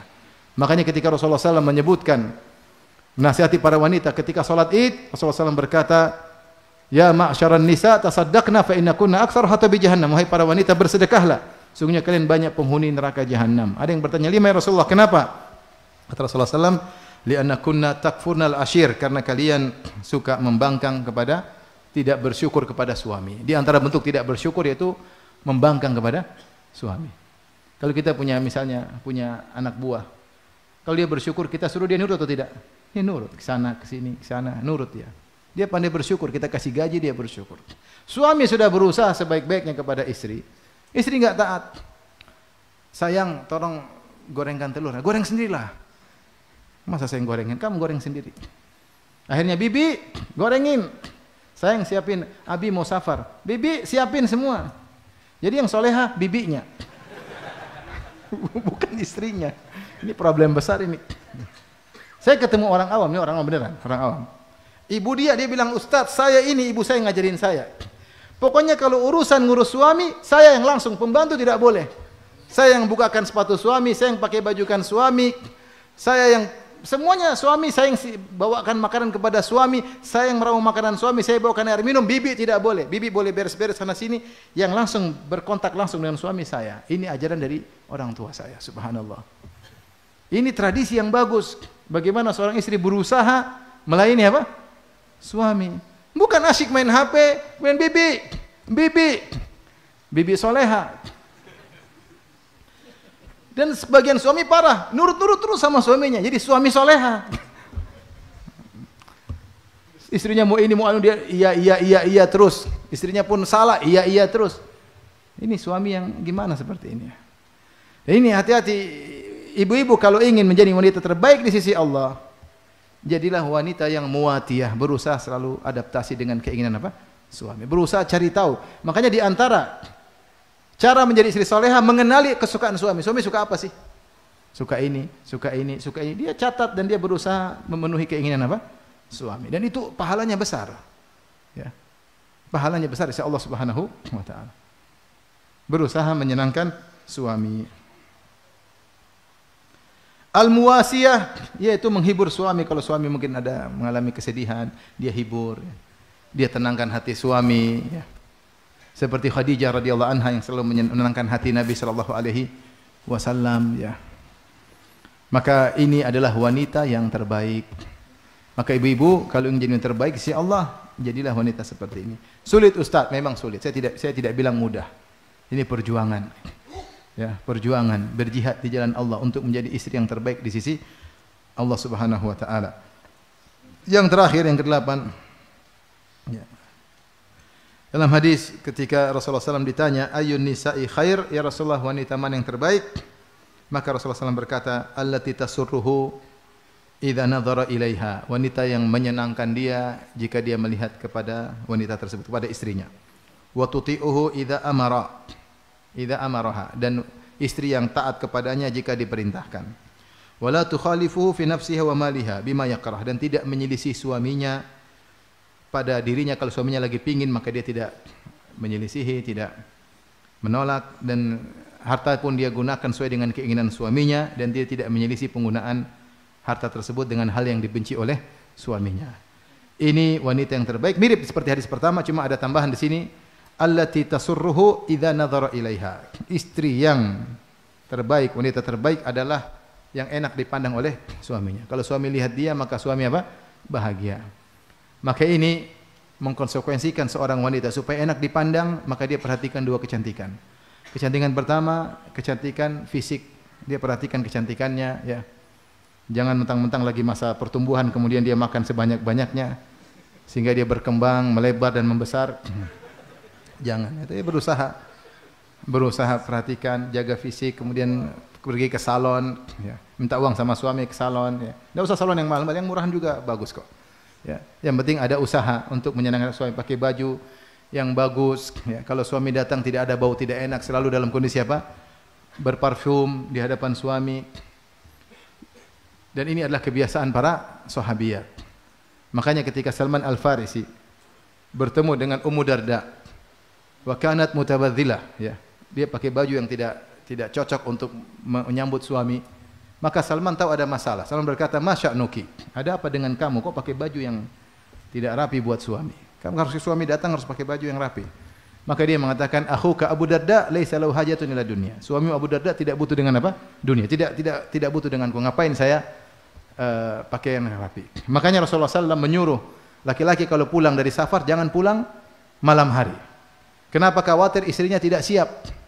Ya, maka Rasulullah SAW mengatakan, "Hatta tamtashita asy-sya'ithah wa tastahidda al-mughibah."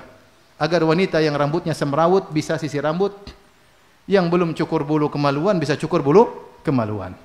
Sehingga suaminya kalau pulang ada berita, suami saya mau pulang, sehingga dia siap-siap. Rasulullah tidak suka di zaman itu datang bikin surprise, tiba-tiba datang malam hari.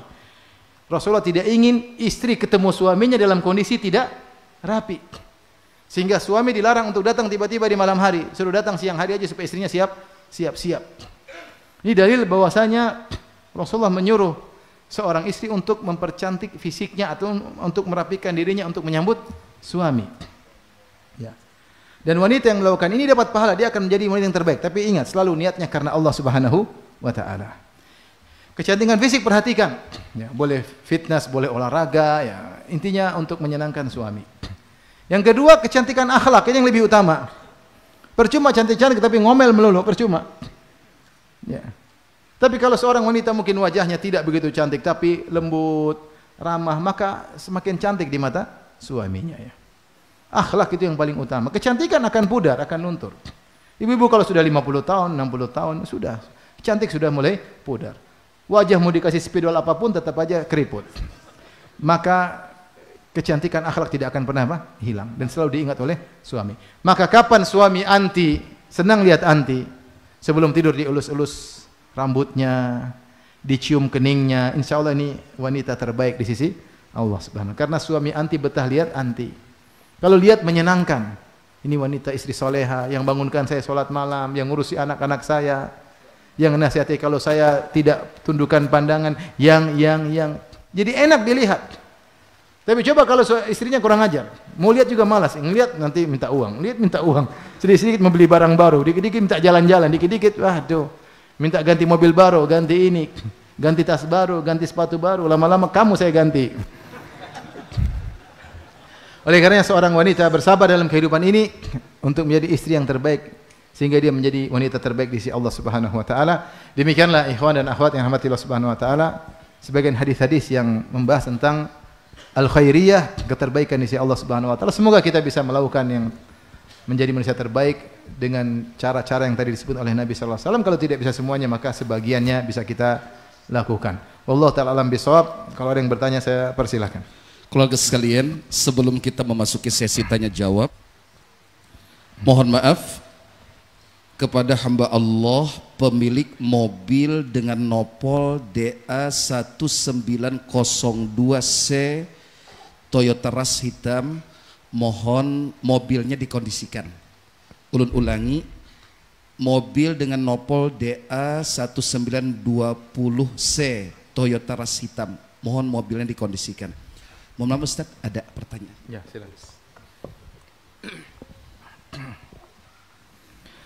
Ustaz, bolehkah uang pinjaman disedekahkan sedikit karena ada rasa syukur yang kita butuhkan untuk dipermudah? Enggak ada masalah kita pinjam uang kalau memang kita bisa pastikan atau secara ghalabatul dzan kita bisa bayar pada waktunya. Enggak ada masalah. Misalnya kita pinjam uang 5 juta dan kita tahu 2 minggu lagi jatuh tempo gaji kita 7 juta, insya Allah kita bisa bayar. Ada keperluan mendesak, kita boleh gunakan. Kalau dia pinjam uang itu hak kita sepenuhnya, ya, hak kita sepenuhnya, ya.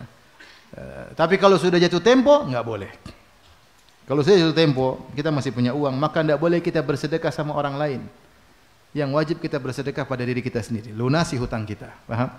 Tapi kalau belum jatuh tempo dan kita bisa memperkirakan ghalabatul dzan, insya Allah tanggal itu saya bisa bayar, maka tidak apa-apa, nggak ada masalah. Karena utang itu baru wajib dibayar ketika jatuh tempo. Tapi kalau kita ragu-ragu bisa bayar atau enggak, jangan. Karena bersedekah pada diri sendiri, nafkah kepada diri lebih utama, lebih wajib. Pahalanya lebih besar daripada kepada orang lain. Yang kedua, sebagai suami kita disunahkan bantu pekerjaan istri di rumah. Tapi bagaimana kalau setelah suami membantu istri di rumah, justru waktu istri lebih banyak buka medsos? Bagaimana sikap suami sebaiknya Ustadz? Bikin perjanjian. Saya bantu, jangan buka medsos. Kalau kau buka medsos, saya tidak mau bantu. Nggak apa-apa. Kenapa? Saya lihat saya bantu kamu, kamu malah sering buka apa? Medsos. Medsos itu mudaratnya banyak. Kamu lihat ini, lihat ini, lihat ini, lihat ini, lihat ini, lihat ini. Jangan ya. Diskusi sama istri. Jadi suami istri perlu ada diskusi. Jangan kita dongkol, kita diemin, akhirnya malah dongkolan tersebut semakin membesar, akhirnya meledak. Namanya kalau masih awal istri kita mulai ada kesalahan, kita tegur supaya tidak semakin apa? Larut dan semakin berkepanjangan dan semakin parah. Kita diskusi, sayang saya gantung kamu, ini saya cebuin anak, tapi kamu jangan gitu dong. Kalau saya cebok anak, kamu baca Quran, bukan malah buka apa? Medsos ya. Nasihati dia ya dengan cara yang baik tentunya. Suami ana sering berselingkuh. Siapa ini? Dan chat-chatan dengan lawan jenis. Berarti masih normal dengan lawan jenis. Cuma maksiat. Lalu pada bulan September tadi, bulan September kemarin kami bersepakat untuk berpisah saja.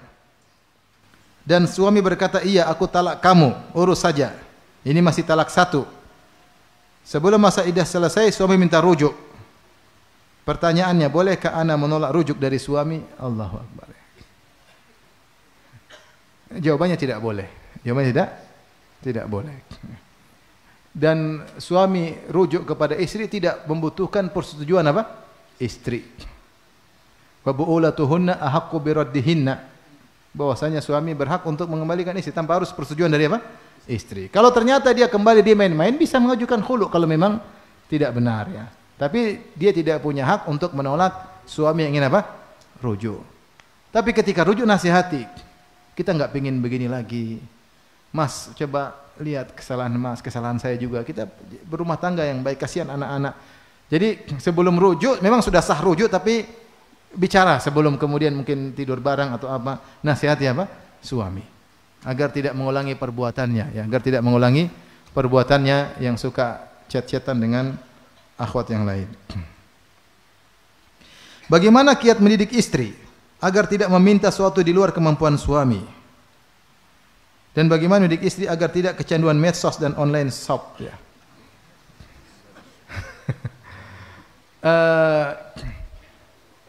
Suruh dengar kajian tentang Kitabuz Zuhud, tentang bagaimana Kitabur Riqaq atau Raqaiq, tentang zuhudnya Nabi, istri-istrinya, agar pandai bersyukur ya. Sering-sering ajak ke ziarah kubur ya. Untuk mengingat apa? Kematian. Ini semua karena lupa dengan kematian. Bangunkan malam untuk sholat apa? Malam. Bangun sholat malam. Ya. Ketika pengajian tanya tadi Ustadz ngomong apa? Ya. Diingat apa penyampaian agar kita ingat bahwasanya kehidupan ini cuma apa? Sebentar. Ya repot makanya, dan kemudian berikutnya hati-hati istri jangan salah bergaul. Terkadang istri kita rusak gara-gara salah bergaul. Bergaul dengan orang-orang yang suka belanja, suka punya ini. Dia namanya wanita cemburu, pingin punya seperti yang dimiliki oleh teman-temannya.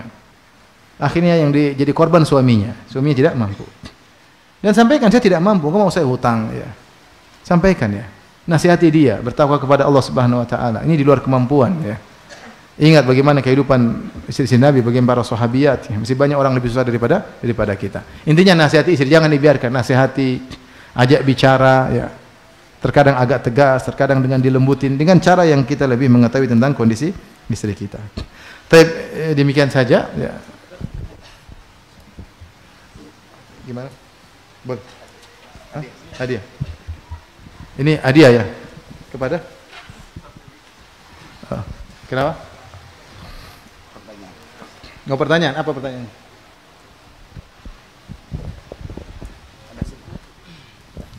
Terima kasih Ustaz.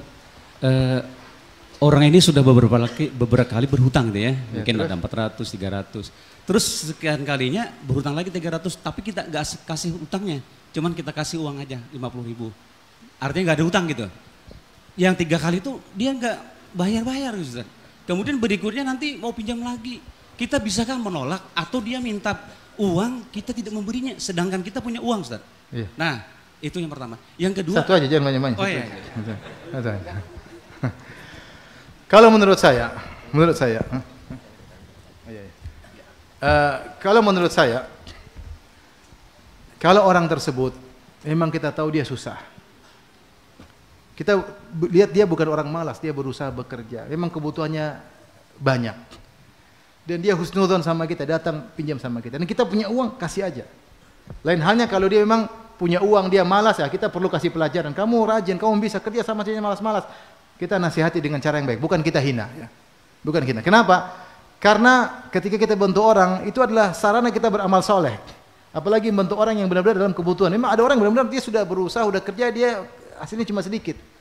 Kalau orang tersebut ternyata memang benar-benar susah, nggak apa-apa, kasih aja. Datang lagi, kasih lagi. Datang lagi, kasih lagi. Kecuali memang dia malas, ya saatnya kita nasihati. Itu pun kalau kita kasih, tapi kita dapat pahala. Maksud saya kalau kita mampu, tidak mengapa lanjutin saja. Sebagian orang, Ustadz, kakak saya, adik saya minta, kasih aja. Kau bersedekah, kapan lagi mau bersedekah? Sama kakak, sama adik, sama tetangga, sama kawan, kapan lagi bersedekah? Uang mau disimpan buat apa? Ya. Duit banyak juga buat apa? Mati juga tidak dibawa. Ya. Mau kawin lagi juga takut. Bercanda ya, bercanda. Maksud saya, terus duit dia bagi-bagi aja. Ada yang perlu kasih, ada yang kalau dia tahu dia perlu kasih. Ngapain kita pelit-pelit? Kecuali kita nggak punya. Atau kecuali tadi memang dia nakal, dia pinjam-pinjam, ternyata dia memang malas kerja. Saatnya kita nasihati. Tapi pun dengan kata-kata yang baik. Jangan kita bilang kamu itu kamu, jangan. Qaulun ma'rufun khairun min sadaqatin yatba'uha adza. Mending kita kata-kata baik-baik, saya nggak punya. Udarullah, saat ini saya belum bisa kasih kamu. Daripada kita kasih tapi kita nyinyir dia, nggak boleh. Oleh karenanya bisa jadi ketika dia minta-minta, akhirnya kita bisa kasih, dia tidak jadi mencuri, dia tidak menjadi merampok, dia tidak. Jadi intinya kondisi orang yang kita bantu ya. Tapi kalau dia memang nakal, nasihati. Jazakallahu khairan. Ini. Baik, demikian saja kajian kita. Wabillahi taufiq wal hidayah. Assalamualaikum warahmatullahi wabarakatuh. Waalaikumsalam warahmatullahi wabarakatuh.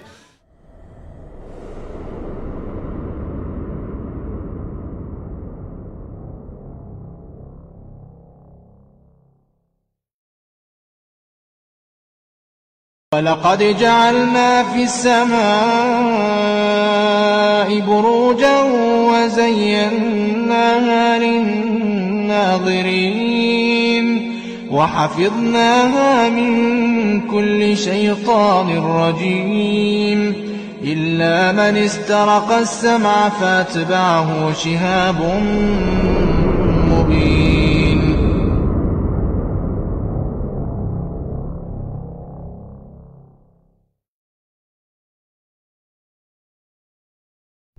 Dakwah yang kita emban itu membutuhkan apa?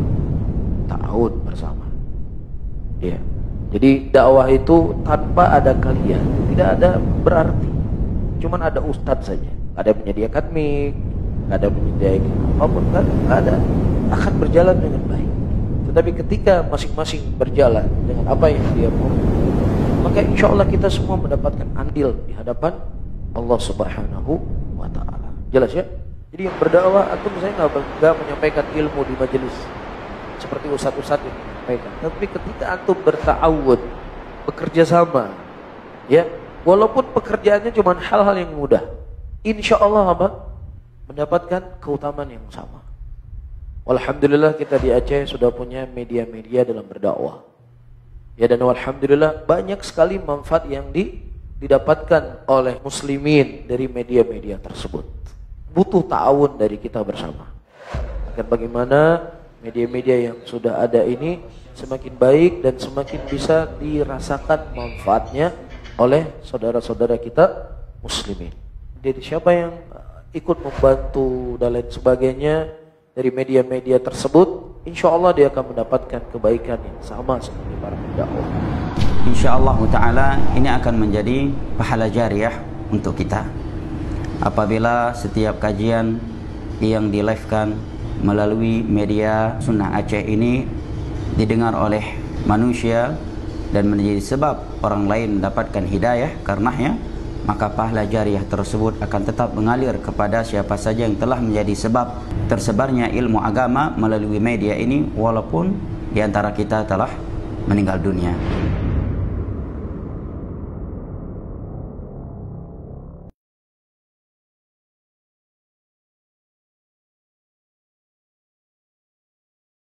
بسم الله الرحمن الرحيم هل أتى على الإنسان حين من الدهر لم يكن شيئا مذكورا إنا خلقنا الإنسان من نطفة أمشاج نبتليه فجعلناه سميعا بصيرا إنا هديناه السبيل إما شاكرا وإما كفورا إنا أعتدنا للكافرين سلاسل وأغلالا وسعيرا إن الأبرار يشربون من كأس كان مزاجها كافورا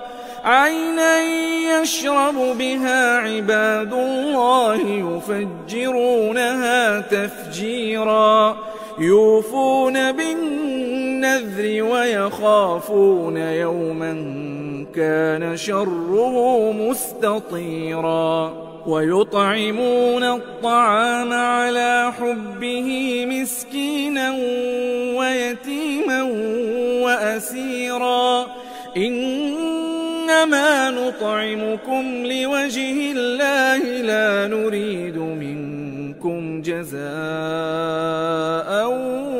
ولا شكورا إنا نخاف من ربنا يوما عبوسا قمطريرا فوقاهم الله شر ذلك اليوم ولقاهم نضرة وسرورا وجزاهم بما صبروا جنة وحريرا متكئين فيها على الأرائك لا يرون فيها شمسا ولا زمهريرا ودانية عليهم ظلالها وذللت قطوفها تذليلا ويطاف عليهم بآنية من فضة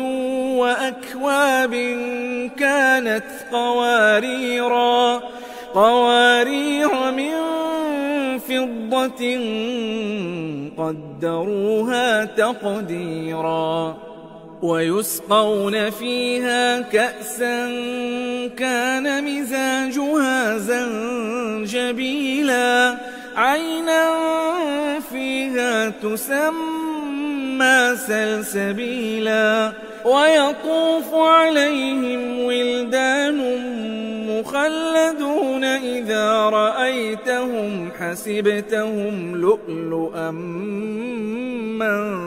منثورا وإذا رأيت ثم رأيت نعيما وملكا كبيرا عاليهم ثياب سندس خضر واستبرق وحلوا أساور من فضة وسقاهم ربهم شرابا طهورا إن هذا كان لكم جزاء وكان سعيكم مشكورا إنا نحن نزلنا عليك القرآن تنزيلا فاصبر لحكم ربك ولا تطع منهم آثما أو كفورا واذكر اسم ربك بكرة وأصيلا ومن الليل فاسجد له وسبحه ليلا طويلا إن هؤلاء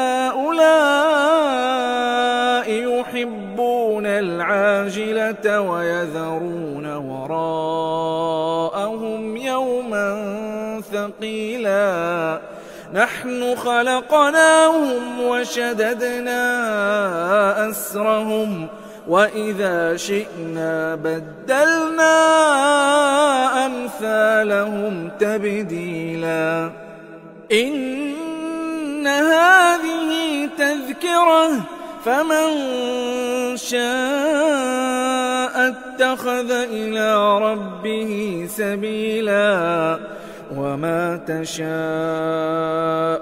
إلا أن يشاء الله إن الله كان عليما حكيما يدخل من يشاء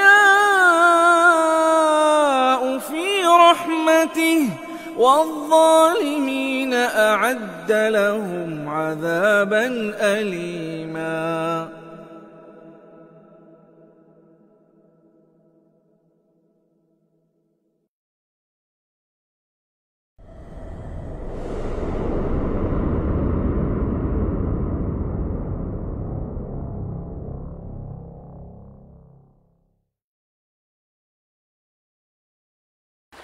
Sebab yang lain yang menjerumuskan manusia ke dalam perbuatan maksiat dan ke dalam dosa, kelalaian dan penyimpangan adalah karena su'ut tarbiyah, jeleknya pendidikan yang ada dalam keluarga ataupun di dunia pendidikan yang menjadi tempat mereka belajar dan menuntut ilmu. Ini adalah penyebab di antara sekian penyebab utama yang merusak nilai-nilai keislaman seseorang karena lingkungan, karena pendidikan yang diperolehnya. Padahal Allah Azza wa Jalla telah menciptakan manusia di atas fitrah kesuciannya, di atas fitrah Islam, tetapi dirusak oleh lingkungannya. Pendidikannya yang rusak, lingkungannya yang tidak baik. Sebagaimana disabdakan oleh Nabi sallallahu alaihi wasallam dari Abu Hurairah radhiyallahu anhu bahwa Nabi sallallahu alaihi wasallam bersabda, kullu mauludin yuladu alal fitrah, setiap anak yang lahir dilahirkan dalam keadaan fitrah, yaitu al-Islam. Fa abawahu, namun kedua orang tuanya lah yuhawwidanihi, yang menjadikan dia menjadi seorang Yahudi, au yunassiranihi au yumajjisanihi, atau menjadikan dia sebagai seorang Nasrani, atau menjadikan dia sebagai seorang Majusi. Karena lingkungan, maka seorang yang Allah ciptakan di atas tauhid, tetapi karena dia tinggal di tempat kesyirikan, dari keluarga yang melakukan kesyirikan, maka dia pun terjerumus dalam kesyirikan.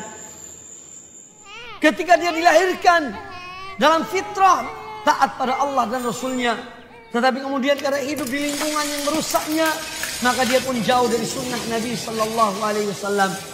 Itu diantara hal-hal yang disebutkan oleh para ulama tentang penyebab-penyebab penyimpangan, yaitu lingkungan.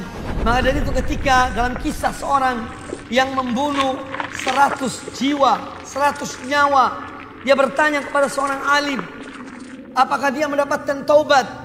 Maka kata orang alim itu, siapa yang menghalangi engkau dari taubat? Tetapi kata orang alim itu, intaliq ila ardi kadza wa kadza.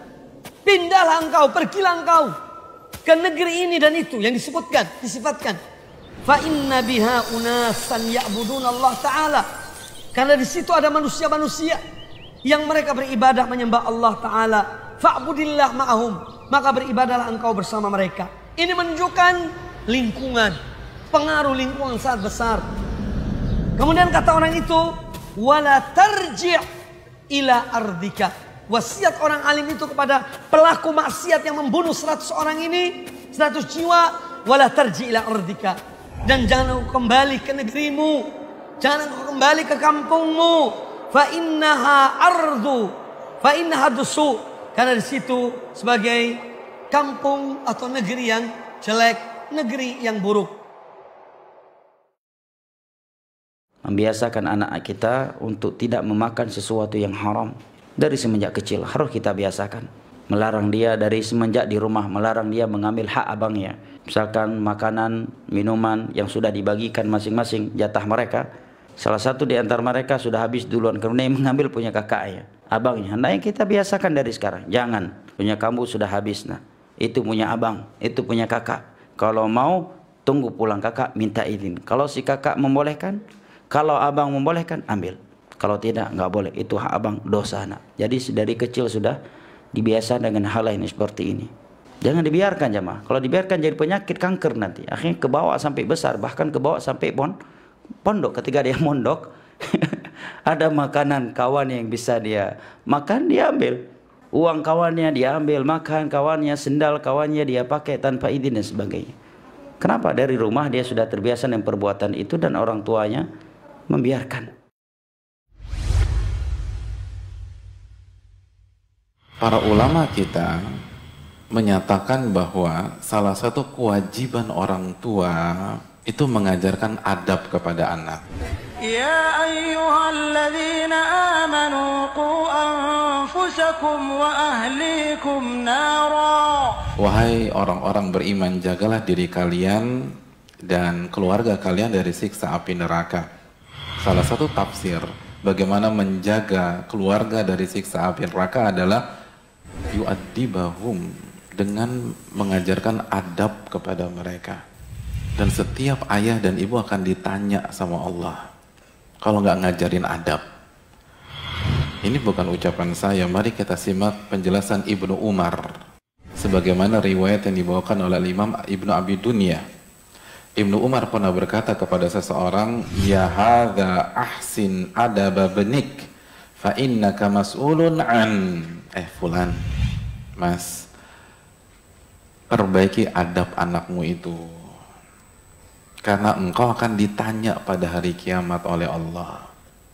Nah, yang menariknya, Ibnu Umar mengatakan, ya hadza ahsin adaba benika fa innaka mas'ulun an wa huwa mas'ulun an birrik. Dan anakmu itu nanti pada hari kiamat akan ditanya oleh Allah tentang baktinya kepada dirimu. Artinya apa?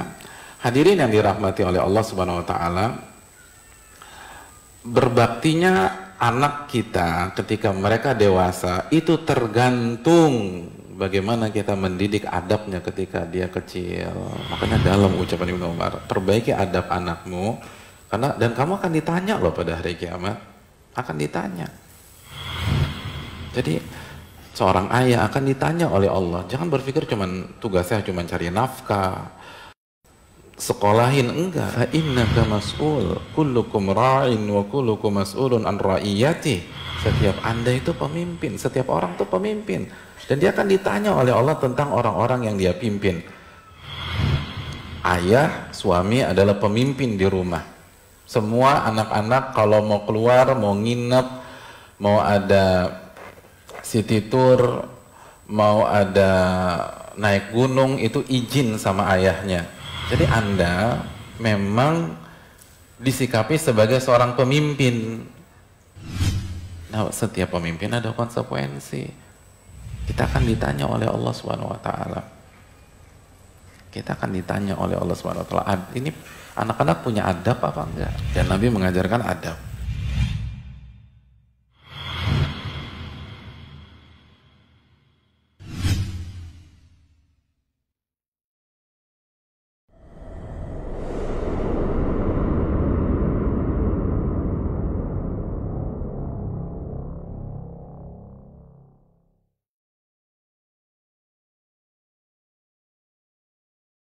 Paling minim jamaah adalah anak kita sendiri. Jangan sampai anak kita tahu Al-Fatihah dari orang lain. Sungguh merugi Anda. Usahakan anak kita bisa membaca Al-Fatihah dari mulut kita. Jangan sampai dari ustadz, ustadzah atau orang lain dari selain kita.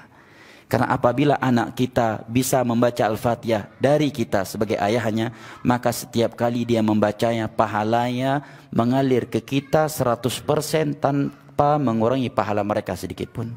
Dan satu huruf dan dibaca Al-Quran berapa pahalanya? 10 pahala. Dan 10 pahala bisa Allah lipat gandakan kepada siapa saja yang Allah kehendaki. Berarti seandainya dia membaca Al-Fatihah minimal dalam sholat 5 waktu, setiap kali dia membacanya, sudah berapa pahala mengalir ke kita, dan kita sedang berada di alam barzakh. Tambah lagi sholat sunnah, ya, sholat jenazah. Setiap kali dia membacanya, pahalanya mengalir ke kita. Ini baru diri Al-Fatihah. Yang kedua, sholat 5 waktu. Jangan sampai anak kita tahu sholat, doa-doa sholat, zikir-zikir sholat dari guru TK, guru SD. Usahakan dari kita jamaah. Kalau dari guru SD, berarti guru SD yang mendapatkan pahala jariahnya, pahala jariah dari sholat. Tetapi kalau dia mengambil sholat yang sesuai dengan sifat sholat Nabi dari kita sebagai ayahnya, setiap kali dia mendapatkan sholat, melakukan sholat, kita mendapatkan pahala yang berlipat ganda. Pertama, pahala sebagai seorang ayah yang telah mendidik anaknya dekat dengan Allah. Yang kedua, pahala sholat yang dia lakukan karena dia tahu sholat tersebut dari kita.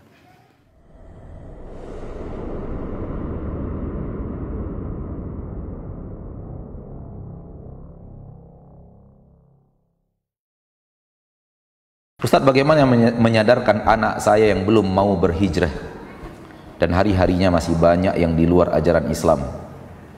Sayang tidak disebutkan usia berapa. Kadangkala setelah kita berhijrah ke jalan Allah di usia kita 50 tahun, dan ketika itu anak kita berusia 15 tahun. Setelah kita berhijrah, kita ingin anak kita segera juga berhijrah seperti kita, dan sedikit kita paksakan kepadanya, dan kita seolah-olah kita beri waktu cukup bagimu 1 tahun harus hijrah. Ya akhi, antum 50 tahun baru hijrah. Antum ingin anak antum 1 tahun langsung hijrah?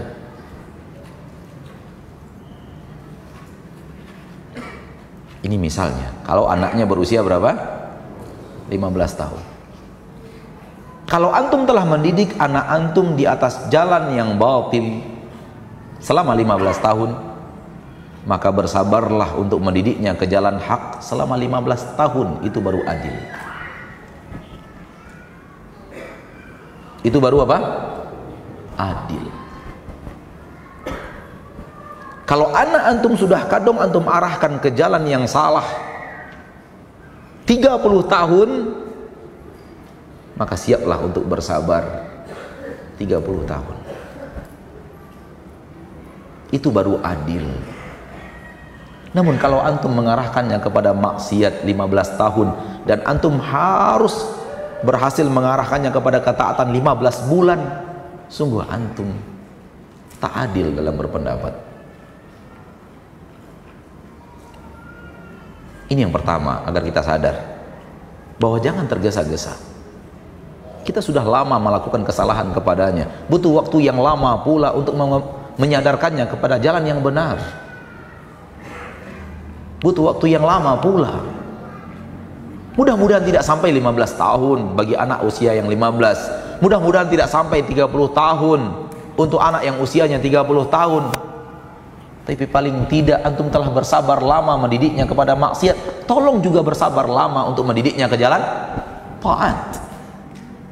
Ya mungkin dari 30 tahun antum bersabar sama 10 tahun mengajaknya, 12 tahun. Kalau anak yang sudah salah didik antum kepadanya 15 tahun, ya bersabar 5 tahun dalam mendidiknya lagi, mengarahkannya lagi ke jalan yang benar.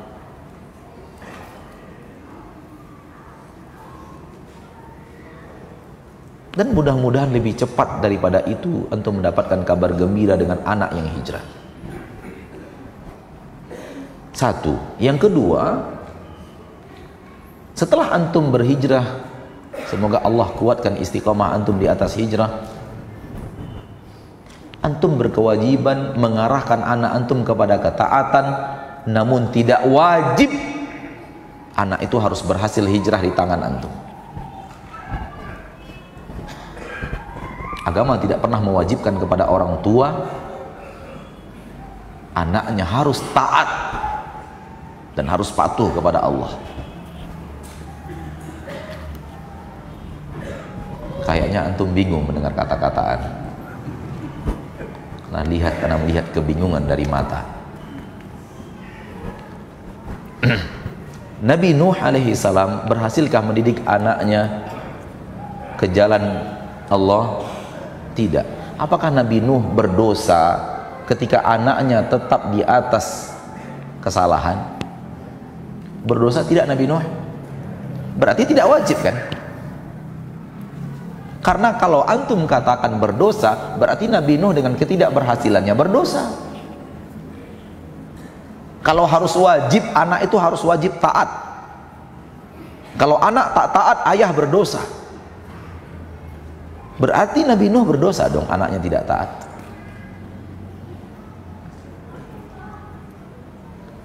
Nabi Ibrahim berdosa dong, bapaknya tidak taat. Nabi Muhammad berdosa dong, pamannya tidak taat. Nabi Nuh dan Nabi Lut berdosa dong ketika istri mereka berdua tidak taat. Dan dengan nas Al-Quran Allah katakan penduduk neraka. Udah, mereka tidak ada yang berdosa. Dengan kelakuan anaknya, dengan kelakuan istrinya, dan kelakuan paman dan ayahnya. Kenapa mereka tidak berdosa? Karena mereka telah menjalankan tugas. Apa tugasnya? Menasihati dan mendakwahkan yang hak. Ya akhi, tugas dakwah tidak sampai orang itu harus ikut. Para nabi dan para rasul mengatakan, wa ma alaina illal balagul mubin. Tugas kami hanya menyampaikan. In alaina illal balag. Tugas kami hanya menyampaikan. Soal antum ikut tidak ikut, itu urusan antum dengan Allah. Tugas seorang ayah kepada anaknya menyampaikan. Anaknya ikut tidak ikut, urusan anaknya dengan Allah. Tugas suami menyampaikan dengan akhlak, dengan tutur kata yang baik, dengan sopan santun, tidak dengan keras, tidak dengan marah, tidak dengan emosi, meluap-luap, tidak dengan kediktatoran.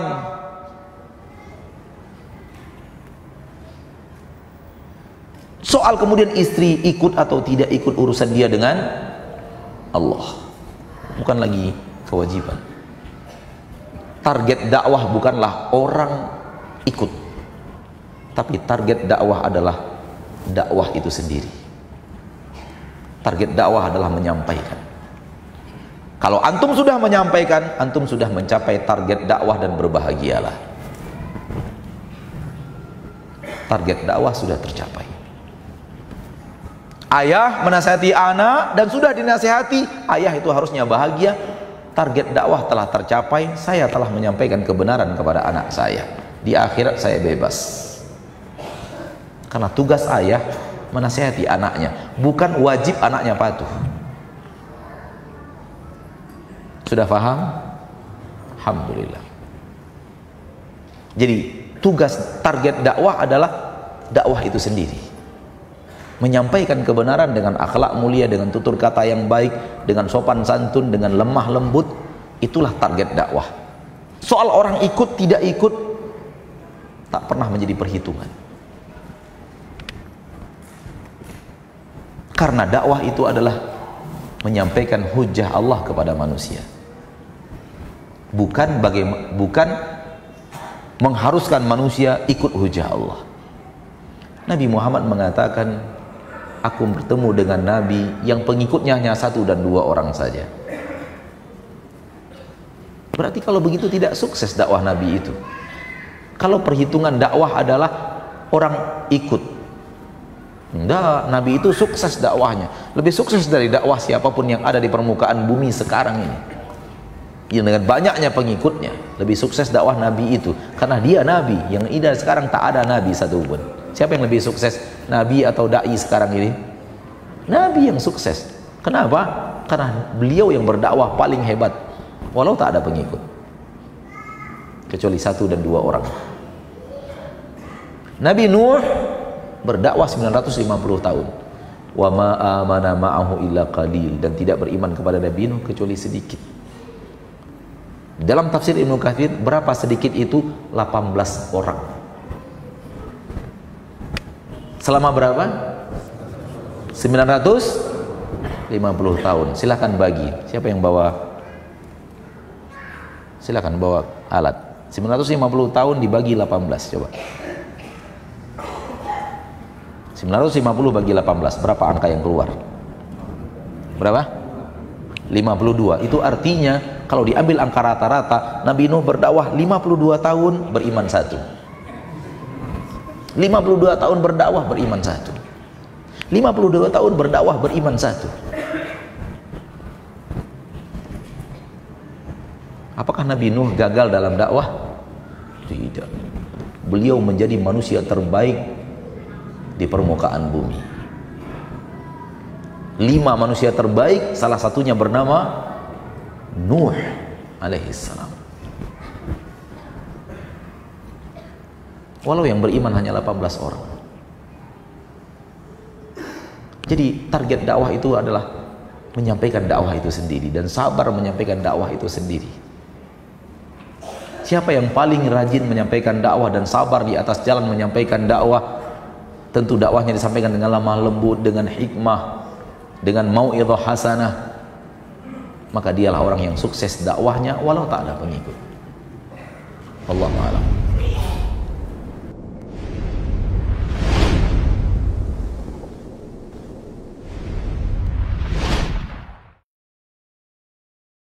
Ketika kita melalui perjalanan menuntut ilmu yang penuh dengan kesulitan, jangan lupa kita sandarkan diri kita kepada Allah dengan doa.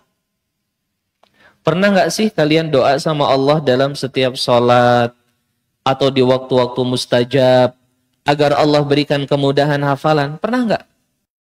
Berdoa kepada Allah Azza wa Jalla. Kenapa demikian? Karena kalau kita tidak menyandarkan urusan kita kepada Allah, kita adalah manusia yang lemah. Allah mengatakan, wa qur rabbi zidni ilma. Dan katakan, wahai Rabbku, tambahkanlah kepadaku ilmu. Doa itu. Kapan? Di waktu-waktu mustajab. Kenapa? Karena kita ini sebagai seorang penuntut ilmu, kalau dilepas oleh Allah kepada diri kita, kita tidak akan mampu apa-apa. Kita tidak akan mampu apa-apa. Kita tidak akan mampu apa-apa dalam menghafal Al-Quranul Karim.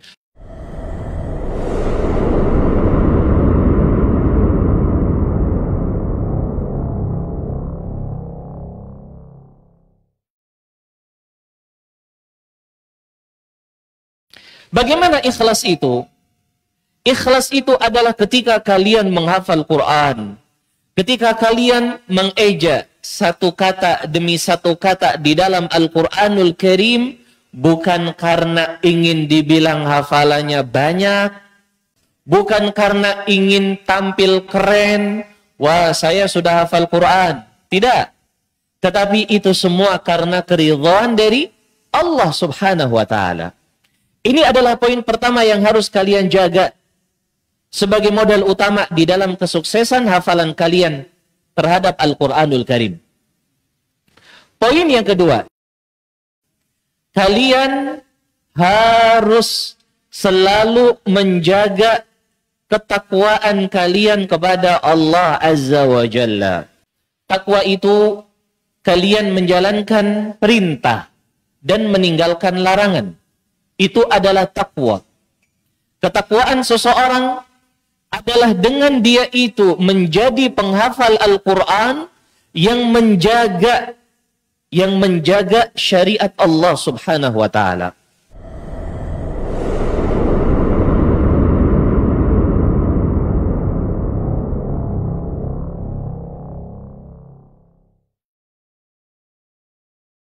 Syekh katakan, seorang pendidik yang menyertakan anak didik, yang mengikut sertakan anak didiknya, apakah itu anak kandungnya ataukah muridnya, dalam suatu ibadah ini hendaknya diperhatikan bima lam yushawwish au yu'dhi man haulah, selama tidak mengganggu atau menyakiti orang di sekitarnya.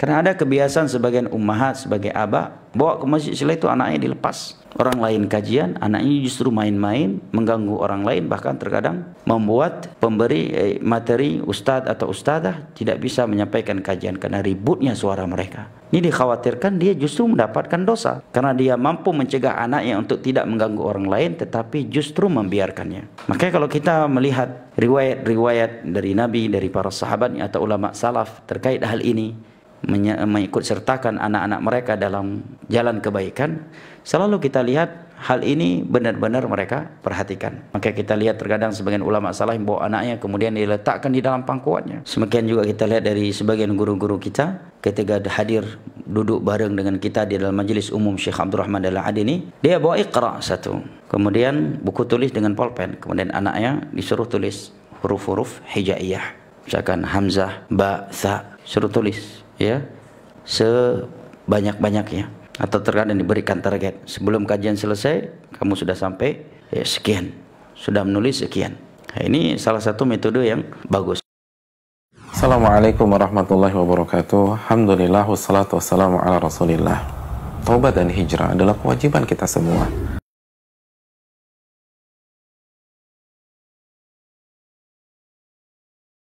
Dengan sunnah Nabi SAW.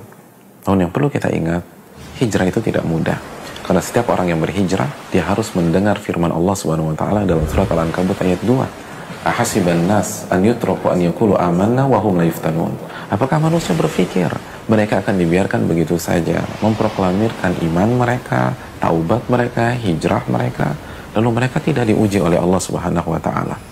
Allah akan uji kita sehingga terbukti mana yang benar-benar hijrah dan mana yang kawin. Bagaimana Anda bisa sabar? Bagaimana Anda bisa bertahan sedangkan Anda menghadapi masalah yang Anda tidak tahu ilmunya? Analogi sederhana bagaimana seseorang bisa melewati ujian fisika, kimia, matematik sedangkan dia tidak tahu ilmu tentang soal-soal tersebut. Begitu juga dengan ujian kehidupan. Gak mungkin kita bisa bertahan dalam hijrah kita kecuali dengan ilmu. Tapi ada sebuah pertanyaan. Ketika kita putuskan untuk mendatangi majelis ilmu, untuk menambah oleh Allah Subhanahu wa taala. Al-Imam Ibnu Mubarak, seorang ulama besar, nama yang tidak asing lagi di dunia ilmu. Beliau memberikan jawabannya kepada kita, kepada orang-orang yang baru hijrah. Beliau mengatakan, kanu yatlubuna al-adab al-qabla al-ilm. Mereka, para sahabat, para tabi'in, ketika belajar, mereka mempelajari adab dulu sebelum mempelajari ilmu. Mereka mempelajari adab dan akhlak sebelum mereka mempelajari masalah-masalah ilmiah yang